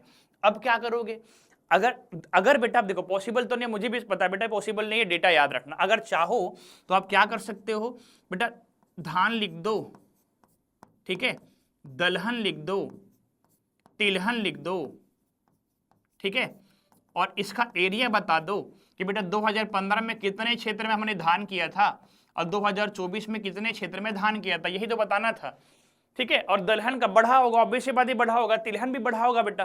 तो भाई कुछ तो परिवर्तन हुआ है ना, तो पहले परिवर्तन देखेंगे फिर कारण बताएंगे। कारण क्या है बेटा, ऑब्वियस बात है, सिंचाई क्षेत्र का विकास होगा ना, सरकारी की योजना भी होंगी, ये सब का हमारे पास कुछ कारण होगा, आते हैं उस पर। तो आई होप पहला पॉइंट समझ में आया होगा। दूसरा पॉइंट लेते हैं इस पर। दूसरा पॉइंट क्या लेते हैं, तो देखो बेटा जैविक खेती, सही बात है भाई। तो याद रखना पहले छत्तीसगढ़ में जैविक खेती का अस्तित्व नहीं था बेटा, अगर देखा जाए तो, लेकिन सरकार ने एक योजना लाया है जैविक खेती योजना। इसके तहत हम क्या करने वाले, 5 जिला जो है उसको अपन पूर्ण जैविक जिला बनाने वाले हैं। उसके बाद जो बचे खुचे जो जिले हैं उसके एक एक विकासखंड को अपन पूर्ण जैविक विकासखंड के रूप में क्या करेंगे, विकसित करेंगे। तो अपन जैविक खेती को भी बढ़ावा दे रहे हैं भाई, ठीक है। तीसरा ध्यान रहे बेटा, रबी फसल, रबी फसल के जो क्षेत्र में वृद्धि हो रहा है, सही बात है। देखो ये कब होगा पता है, ध्यान देना, चूंकि हम क्या कर रहे हैं बेटा, सिंचाई स्रोत का विकास कर रहे हैं, याद रहेगा। जैसे जैसे आपके राज्य में सिंचाई साधन का विकास होता है, समझना अच्छे से, जैसे जैसे आपके राज्य में सिंचाई साधन का विकास होता है तभी आपके राज्य में जो रबी फसल है उसके क्षेत्र का विकास होगा, याद रहेगा। तो आपको डेटा बता देना है बेटा सेम चीज कि बेटा 2015 में रबी फसल कितना था और 2024 में रबी फसल का क्षेत्र देख लो आप, यहाँ पे आपको डेटा बताना था। आया समझ में आता, कारण क्या है, सिंचाई साधनों का विकास, क्लियर है। अगला देखो, ऑब्वियस बात है बेटा, अभी ना एक प्रश्न पढ़ा था, उद्यानिकी फसलों का भी विकास कर रहे हैं सरकार अलग से, जैसे भारत सरकार भी लॉन्च कर रखा है राष्ट्रीय बागवानी मिशन, सेम चीज छत्तीसगढ़ सरकार भी उद्यानिकी फसल अर्थात बागवानी फसल को बढ़ावा देने के लिए काम कर रही है, तो ये भी हमारे पास बढ़ा है। फिर बता दो बेटा कि वर्ष 2015 में उद्यानिकी फसल का क्षेत्र कितना था, 2024 में कितना है, तो लगभग 7 लाख हेक्टेयर था, अभी ये बेटा 8 लाख के आसपास पहुंच चुका है, ये आपको बताना है सीधा, ठीक है। अन्य आप क्या देखते हो फसल के विकास पे बताइए बेटे, तो बेटा कृषि का आधुनिकीकरण होता जा रहा है, मशीनीकरण बढ़ता जा रहा है, एमएसपी बढ़ता जा रहा है, किसान सुरक्षा पर सरकार ध्यान दे रहा है कि नहीं भाई। तो ये सब चीज आपको उसमें लिखना था फसल प्रतिरूप परिवर्तन में। आई होप समझ में आया होगा बेटा, क्लियर है कि नहीं। लेकिन प्रश्न क्या पूछा है, कारण पूछा है, क्या पूछा है दोस्त, कारण। तो ये आपके पास आउटपुट मिला, अब इस आउटपुट का कारण क्या है, तो देखो कुछ बिंदुओं पे मैं समझाने की कोशिश करता हूं, ठीक है, कोई बात नहीं, आते हैं उस पर। तो बेटा इसका कारण क्या होगा, यहीं पे अपन लिख देते हैं ना भाई, कारण क्या होगा। देखो बेटा फसल प्रतिरूप में परिवर्तन, पहला क्या होगा बेटा, सिंचाई साधन, सिंचाई क्षेत्र का विकास होगा। तो भाई आप गर्मी के टाइम में भी फसल ले सकते हो ना भाई, ठंडी के टाइम में भी फसल ले सकते हो, आप बारिश पर मानसून पर निर्भर नहीं रहोगे। दूसरा, सरकार योजना बनाती है, सरकार कार्यक्रम लागू करता है, जैसे अगर कोई वृष्टि छाया क्षेत्र है तो सरकार ने वहां के लिए किसान समृद्धि योजना लॉन्च करके रखा है कि नहीं। जहां पर पानी बारिश कम होती है, सरकार वहां पर जो नलकूप के साधन है, जो नहर है, उसके माध्यम से सिंचाई करने का क्या करता है, विकास करता है। क्लियर है बेटा यहाँ तक, इतना ठीक है। तो ये आपके पास कुछ कारण हो सकते हैं, ठीक है ना। तो बेटा ये था प्रश्न नंबर 15, ठीक है, बेहतरीन प्रश्न था अब तक है। लेकिन इसमें अगर आपको डेटा लिखोगे बेटा तो नंबर मैक्सिमम मिलेगा ना, हालांकि लेकिन मुझे पता है कि बेटा मैक्सिमम जो बच्चे वो थ्योरी लिखे होंगे, लेकिन अगर यहाँ पे एक डेटा अगर लिख देते आप तो इसमें मैक्सिमम आपको नंबर मिल सकता था, ठीक है ना। चलो भाई सेकंड लास्ट प्रश्न पे करते हैं बेटा, प्रश्न नंबर 16 पे करते हैं कि कहाँ पे आता है प्रश्न नंबर 16। देखो बहुत बेहतरीन प्रश्न है। प्रश्न क्या है देखो, छत्तीसगढ़ में वायु परिवहन सुविधा पर प्रकाश डालना है, ठीक है। चलो इसका उत्तर ही देखते हैं, सीधा सीधा क्या लेते हैं बेटा, इसका उत्तर देखते हैं। देखो ध्यान से, छत्तीसगढ़ में वायु परिवहन, ठीक है ना। देखो भाई देखो सीधा देखो, इसका उत्तर मैंने लिखने आपको आपके समूपक्ष है। छत्तीसगढ़ राज्य गठन के उपरांत प्रदेश में वायु परिवहन की सुविधा प्रारंभ हुई, ठीक है ना। दूसरा, जो वर्तमान में लगातार विकसित हो रही है, वर्तमान में कुल 4 एयरपोर्ट और 6 हवाई पट्टियां संचालित है जो निम्नलिखित है, ठीक है बेटा, इसको याद रख लेना आप लोग, क्लियर है। देखो भाई राज्य बनने के बाद ये अगर देखा जाए मोटा मोटी तो बेटा छत्तीसगढ़ में क्या हुआ है, जो हमारे पास वायु परिवहन है उसको एक बल मिला है, ये आपको भी पता होगा, सही बात है कि नहीं भाई, ठीक है। तो ये सब जो काम हुआ है वो राज्य बनने के बाद हुआ है बेटा, इसको ठीक है, इसको आपको याद रखना है। पॉइंट क्लियर हुआ ना, चलो आगे बढ़ते हैं, ठीक है। दूसरा, अब देखते हैं हमारे पास कितने एयरपोर्ट है, 4 एयरपोर्ट है, कितने हवाई पट्टी है, 6 हवाई पट्टी। तो सबसे पहले अपन बात करते हैं एयरपोर्ट, पहले अपन किस पे बात करते हैं, एयरपोर्ट। तो कितने एयरपोर्ट है बेटा, 4 एयरपोर्ट है। तो आपको पहले डील कर देना है स्वामी विवेकानंद एयरपोर्ट माना रायपुर, ठीक है, पूरे यहाँ पे चीजें हैं। दूसरा है बेटा बिलासा बाई केवटन या फिर बिलासे देवी केवट, जो एयरपोर्ट हमारे पास है चक्रभट्टा बिलासपुर में, उसको डील करने देना था। तीसरा माँ दंतेश्वरी एयरपोर्ट जगदलपुर, ठीक है। और चौथा हमारे पास क्या है, माँ महामाया एयरपोर्ट दरीमा सरगुजा, कब बना है, 20 अक्टूबर 2024। ये सबसे नया है बेटा, और ध्यान रखना ये सबसे पुराना है। तो सबसे पुराना, सबसे नया, ये वाला पॉइंट याद करना। आपको बस सब समझा देना था कितने हैं, कौन कौन से हैं, कब कब बने, कितने हैं, कौन कौन से हैं, कब कब बने, ठीक है। अब कुछ मेन पॉइंट होगा तो बता दो बेटा, जैसे ये छत्तीसगढ़ का प्रथम एयरपोर्ट है, क्लियर कि नहीं। जैसे बिलासा देवी केवटिन जो है वो पहले चकरभाटा के नाम से ही जाना जाता था। ये कुछ पॉइंट आपको लिख देना है, ठीक है कि नहीं। ये हमारे पास एयरपोर्ट हो गया। तो दूसरा यहाँ पे आपको पॉइंट बता देना था, छत्तीसगढ़ की प्रमुख हवाई पट्टी, छत्तीसगढ़ की प्रमुख हवाई पट्टी, ठीक है ना, 6 है बेटा। कितना हमारे पास है, 6। तो आप लोग कमेंट करके बताइए बेटा कि हमारे पास जो छत्तीसगढ़ की 6 हवाई पट्टी जो है, ठीक है, वो कहाँ कहाँ पर है, किस किस जिले पे है, ठीक है कि नहीं। इस बात को आपको याद रखना है, याद हो जाएगा आप लोग को। इसको देखो बेटा ध्यान से, देखो बेटा सबसे पहले कोरिया, कोरिया में आपको मिलेगा बैकुंठपुर, कोरिया में क्या मिलेगा, बैकुंठपुर। दूसरा याद रखना बेटा जसपुर, क्या याद रखोगे, जसपुर। जसपुर में क्या है, अगडी है, क्या है जसपुर पे, अगडी है, ठीक है ना। और तीसरा अगर देखा जाए तो तीसरा आपको याद रखना बेटा बलरामपुर, बलरामपुर याद रहेगा। तीसरा क्या है, बलरामपुर। यहाँ पे क्या है, हवाई पट्टी है, ये आपको याद रखना है। क्लियर है बेटा यहाँ तक, ठीक है। आगे बढ़ते हैं, इतना हो गया। अगला देखते हो, अगला बढ़ते हैं बेटा। अगला हमारे पास है रायगढ़, क्या है, रायगढ़ है। रायगढ़ के बाद अगला हमारे पास कहाँ है, तो कोरबा पे है। और कोरबा पर के बाद कहा बेटा नंदिनी भिलाई, ये बीएसपी के अंदर का संचालित है। नंदिनी आया समझ में आता है, नंदिनी अहिवारा वाला, ठीक है। और ध्यान रहे बेटा जो रायगढ़ का हवाई पट्टी है ना, ये प्राइवेट है, क्या है, प्राइवेट है। इस बात को याद रखना, क्लियर है। देखो आपको क्या पूछा था, छत्तीसगढ़ में वायु परिवहन की सुविधा पर प्रकाश डालना था, ये आपको बताना है। क्लियर है, आया समझ में आता। अच्छा अगर आप चाहो भाई तो इसमें ये बता देना बेटा छत्तीसगढ़ में जो भी वायु परिवहन वो राष्ट्रीय बेटा, एक भी हमारे पास अंतर्राष्ट्रीय एयरपोर्ट नहीं है, ठीक है। दूसरा किस किस कंपनी के हमारे पास जो एयरलाइंस है वो हमारे साथ कनेक्ट है, आप बता सकते हो किस किस कंपनी के। जैसे एयर इंडिया है बेटा, है कि नहीं, इंडिका है बेटा, सॉरी इंडिगो है बेटा, स्पाइस जेट है, जो भी है उसका नाम आप लिख सकते हो अगर चाहो तो एग्जाम्पल में। क्लियर है ना, लास्ट पढ़ते हैं बेटा, ठीक है ना। 16 के बाद अगला आते हैं अपन 17 में आते हैं, ठीक है। अच्छा उसका था जो अपन ये कारण बता रहे थे ना, ये 15 का था ना, 15 का जो कारण है बेटा यहाँ पे देख लेना, ठीक है। कारण क्या है ये आपके पास मिल जाएगा, मैंने यहाँ पे कारण लिखा है, ये 15 का था। 15 में का जो प्रश्न उसका कारण, क्या कारण है फसल प्रतिरूप परिवर्तन के, ठीक है ना। चलो भाई लास्ट करते बेटा। तो ये आज हमारे टॉपिक का सबसे लास्ट प्रश्न है, बस्तर के पठार की प्राकृतिक गुफाओं का वर्णन करो। और दूसरा याद रखना 15 नंबर का जो प्रश्न होता है हमेशा अथवा में आता है, अथवा दूसरा पूछा है, ध्यान रहे बेटा सीएमडीसी के बारे में पूछा है कि Chhattisgarh mineral development corporation limited की प्रमुख परियोजनाओं को सविस्तार से लिखिए। बहुत बेहतरीन प्रश्न है कि नहीं भाई, क्लियर है ना। चलो तो अपन एक काम करते हैं, पहले ना इसको डील करते हैं, बस्तर के पठार को डील करते हैं, उसके बाद अपन किसको डील करेंगे बेटा, सीएमडीसी को डील करते हैं। क्लियर है कि नहीं, चलो शुरू करते हैं बेटा, है कि नहीं। चलो तो पहला हमारे पास अपन लेते हैं बस्तर के पठार। उत्तर हमारे पास किसका लिखा है मैंने, तो ध्यान देना जो पार्ट नंबर ए है ना वहां पे बस्तर के पठार की जो प्राकृतिक गुफाएं हैं उनका उत्तर हम लोग लिख रहे हैं या समझने की कोशिश कर रहे हैं, ठीक है बेटा। यहां तक देखो भाई, तो देखो प्रश्न नंबर हमारे पास क्या है, 17 है। प्रश्न क्रमांक हमारे पास क्या है बेटा, 17 है। इसको देखो ध्यान से, क्लियर है। चलो शुरू करते हैं बेटा। तो देखो एक पहले तो मैं बताया था 15 नंबर है तो इंट्रोडक्शन पॉइंट बताना है। पहला इंट्रोडक्शन पॉइंट क्या होगा, तो बस छत्तीसगढ़ में बस्तर का पठार अपने अद्वितीय भौगोलिक बनावट, ये बनावट है ना बेटा याद रखना, ठीक है, बनावट के साथ साथ ऐतिहासिक पारिस्थितिक ना, ये पारिस्थितिक लिखा है बेटा ना। तो छत्तीसगढ़ में बस्तर का पठार अपने अद्वितीय भौगोलिक बनावट के साथ साथ ऐतिहासिक, पारिस्थितिक, धार्मिक, सांस्कृतिक दृष्टि से अत्यंत महत्वपूर्ण है। पहले अपन क्लियर हुआ, जहां अब गुफा का नाम बता, क्योंकि गुफा ही तो पूछा है भाई। तो जहां कुटुम्बसर, कैलाश, दंडक, अरण्यक, सकल नारायण, उसूर, तुलार जैसे प्राकृतिक गुफाएं हैं जो निम्नलिखित है। बेटा ये पूरा का पूरा ना एल.एन. वर्मा की बुक से आया है, बता देता हूँ ये प्रश्न कहाँ से है, एल.एन. वर्मा की बुक से आया है, ठीक है ना। देखो बेटा पहला लिस्ट वाइज लिस्ट पढ़ते हैं भाई। कैलाश गुफा, एक हमारे पास क्या है, कैलाश गुफा है, क्लियर है कि नहीं भाई। पहला हमारे पास क्या, तो क्या बताओगे, कैलाश गुफा है जो आपको याद रखना था, क्लियर है बेटा यहाँ तक। दूसरा हमारे पास कौन सा गुफा है, तो क्या बताओगे, दूसरा हमारे पास जो गुफा है बेटा उसका याद रखना कुटमसर गुफा। दूसरा हमारे पास कौन सा गुफा है, कुटमसर गुफा है, ठीक है ना, इसको याद रखना, ठीक है।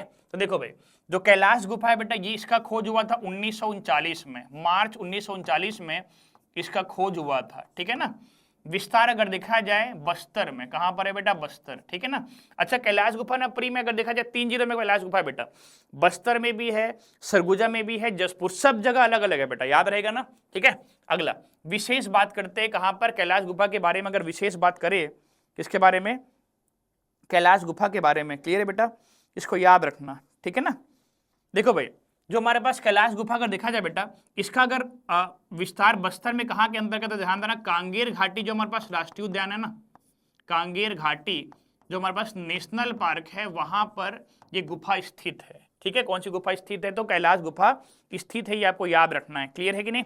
याद रखना बेटा यहाँ पे विशेष क्या लिख सकते थे आप, यहाँ पर चूना पत्थर का, ठीक है, यहाँ पर चूना पत्थर का महत्वपूर्ण संरचनाएं निर्मित है, ठीक है। लटकते हुई है तो स्टेलेक्टाइट होगा, अगर ऊपर जा रहा है तो लेग्नाइट होगा बेटा, याद रहेगा, इस बात को ध्यान देना, क्लियर है।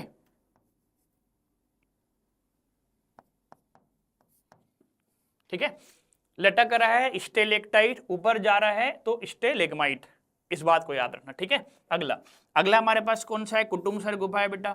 खोज कब हुआ है, तो सॉरी किसने किया है, तो मिस्टर शंकर तिवारी ने किया है। किसने किया है, शंकर तिवारी ने क्या किया था, जो कुटुमसर गुफा है ना उसकी खोज किया था, ये आपको याद रखना है। किसने किया है बेटा, याद रखना, शंकर तिवारी ने। कब किया है, तो ध्यान रखना बेटा 1950 में किया है। कब किया, 1950 में किया है कुटुमसर गुफा।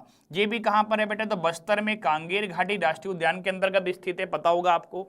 इसके बारे में विशेष पॉइंट देखो तो ध्यान रखना बेटा ये छत्तीसगढ़ की सबसे गहरी गुफा है भाई, अगर चाहो तो ये लिख सकते थे 60 से 120 फीट, ठीक है। दूसरा यह गुफा जो है अंधी मछली अर्थात जिसको अपन क्या बोलते हैं, कैपियोला शंकराई कहते हैं, के लिए प्रसिद्ध है। और तीसरा बेटा यह गुफा भी अपने चूना पत्थर की संरचना के लिए प्रसिद्ध है, वही बताया था ना, लटक रहा है तो स्टेलेक्टाइट, ऊपर जा रहा है तो स्टेलेग्माइट होगा, ठीक है ना, ला, ठीक है बेटा। ये हमारे पास कुटुमसर गुफा हो गया।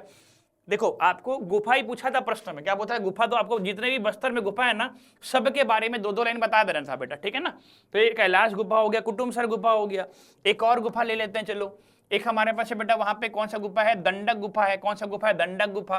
तो दंडक गुफा का खोज देख लो कब हुआ, 1995। विस्तार कहां पर है, तो कांगेर घाटी राष्ट्रीय उद्यान जगदलपुर सुकमा मार्ग पर है बेटा। इनके बारे में विशेष क्या है, जो दंडक गुफा है ना इसको वहां के जो महान साहित्यकार है बस्तर के लाला जगदलपुरी जी ने इस गुफा का नाम दिया है, नाम क्या दिया है, शिव पार्वती गुफा रखा है। कौन सा गुफा रखा है बताइए, शिव पार्वती गुफा रखा है बेटा। किस गुफा का नाम, दंडक गुफा का नाम, क्लियर है कि नहीं। और साथ ही साथ 1955 में क्या होता है, जो वन विभाग का कर्मचारी था उसका नाम याद रखना बेटा, पतिराम तारन। पतिराम तारन को क्या होता है, पहली बार इस गुफा के बारे में जानकारी मिली थी, ठीक है कि नहीं, किस गुफा के बारे में, दंडक। कितनी गुफा हो गया, 3 गुफा हो गया बेटा। अगला हमारे पास बस्तर में एक और क्या है, सकल नारायण गुफा। तो याद रखना पड़ेगा, आपको मिलेगा बीजापुर के भोपालपट्टनम में मिलेगा। भोपालपट्टनम में कहां पर मिलेगा, पोषणपल्ली वहां पे गांव है, वहां पर आपको सकल नारायण गुफा मिलेगा, ठीक है ना। इसके बारे में विशेष क्या बताना है, तो बेटा इसके किनारे से एक नदी बहती है, नदी का नाम है चितावांगू नदी। कौन सी नदी बहती है, चितावांगू नदी। आप लोग कमेंट करके बताइए बेटा, जो चितावांगू नदी है वो किस नदी की सहायक नदी है, इंद्रावती की, सबरी की, गोदावरी की। आपको कमेंट करके बताना है बेटा, चितावांगू नदी किसकी सहायक नदी है, ठीक है ना। अगला जो हमारे पास सकल नारायण गुफा है ना उसके अंदर कालिया दहन कुंड के समान एक कुंड बना हुआ है, ये याद रखना बेटा, क्लियर है कि नहीं। अगला आते हैं बेटा रानी गुफा। रानी गुफा भी कहां पर है, तो बस्तर के चितापुर पे है कि नहीं। अगला विशेष अगर देखा जाए तो एक पौराणिक कथा है बेटा कि इस यहाँ पर क्या होता है, वहां कोई महारानी थी, वो क्या करती थी, कुंड में नहाती थी, नहाने के बाद क्या करती है, वो भगवान शिव की पूजा करती थी, उनका जलाभिषेक करती थी, ठीक है नहीं, इसको याद रखना है। प्रश्न उसके साथ साथ आपको गुफा का तो पूछा है, फिर आपको क्या करना है बेटा, गुफा जो है ना उसका आपको क्या करना है, महत्व बता देना है। क्या बता देना है, महत्व। तो महत्व को सांस्कृतिक आधार पर बता सकते हो, धार्मिक आधार पर बता सकते हो, पर्यटन के आधार पर बता सकते हो, ठीक है कि नहीं, किसके महत्व को, जो भी गुफा हमारे पास पूछा है उसके महत्व को, ठीक है कि नहीं भाई। ये रे बेटा यहाँ तक। तो ये था बस्तर के पठार से जुड़ी हुई जानकारी जो आपको याद रखना था, ठीक है बेटा, क्लियर है। तो देखो भाई, अभी तक हमने छत्तीसगढ़ भूगोल जो पेपर नंबर 5 में पार्ट नंबर 3 का भाग है, जहां से 75 नंबर के प्रश्न आते हैं, उसका मैंने एक प्रकार से मॉडल आंसर आपके समक्ष प्रस्तुत किया बेटा, क्लियर है। मुझे पूरा भरोसा है आपने भी एक बेहतर उत्तर ही लिखा होगा, ठीक है। तो जो भी अभी सीजीपीएससी के एस्पिरेंट है, जो बेटा 2025 में लगे हुए हैं, जो अभी प्री देने वाले हैं, उसके बाद मेंस देंगे, है कि नहीं, उसके लिए ये जो सेशन है बहुत ही महत्वपूर्ण है, बहुत ही काम का है, क्लियर है कि नहीं, इस बात को ध्यान देना, ठीक है ना बेटा।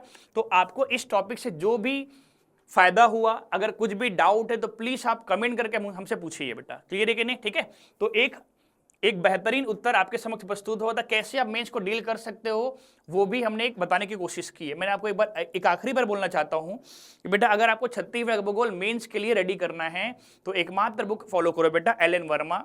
दूसरा आपको इकोनॉमिक सर्वे फॉलो करना है, और तीसरा बजट 2025। जब आप 2026 पहुंचोगे तो बेटा बजट 2026 का पढ़ना, और उस समय बजट इकोनॉमिक सर्वे 2025 का पढ़ना, क्लियर है कि नहीं, इस बात को याद रखना, ठीक है कि नहीं। चलो भाई, तो ये था बेटा पेपर नंबर 5 की बात और छत्तीसगढ़ के भूगोल की बात, है कि नहीं। इसी क्रम पे पेपर नंबर 6 और पेपर नंबर 7 भी जो रिस्पेक्टेड हमारे जो टीचर हैं, जो फैकल्टी, वो भी आपके साथ रूबरू होते रहेंगे, ठीक है ना।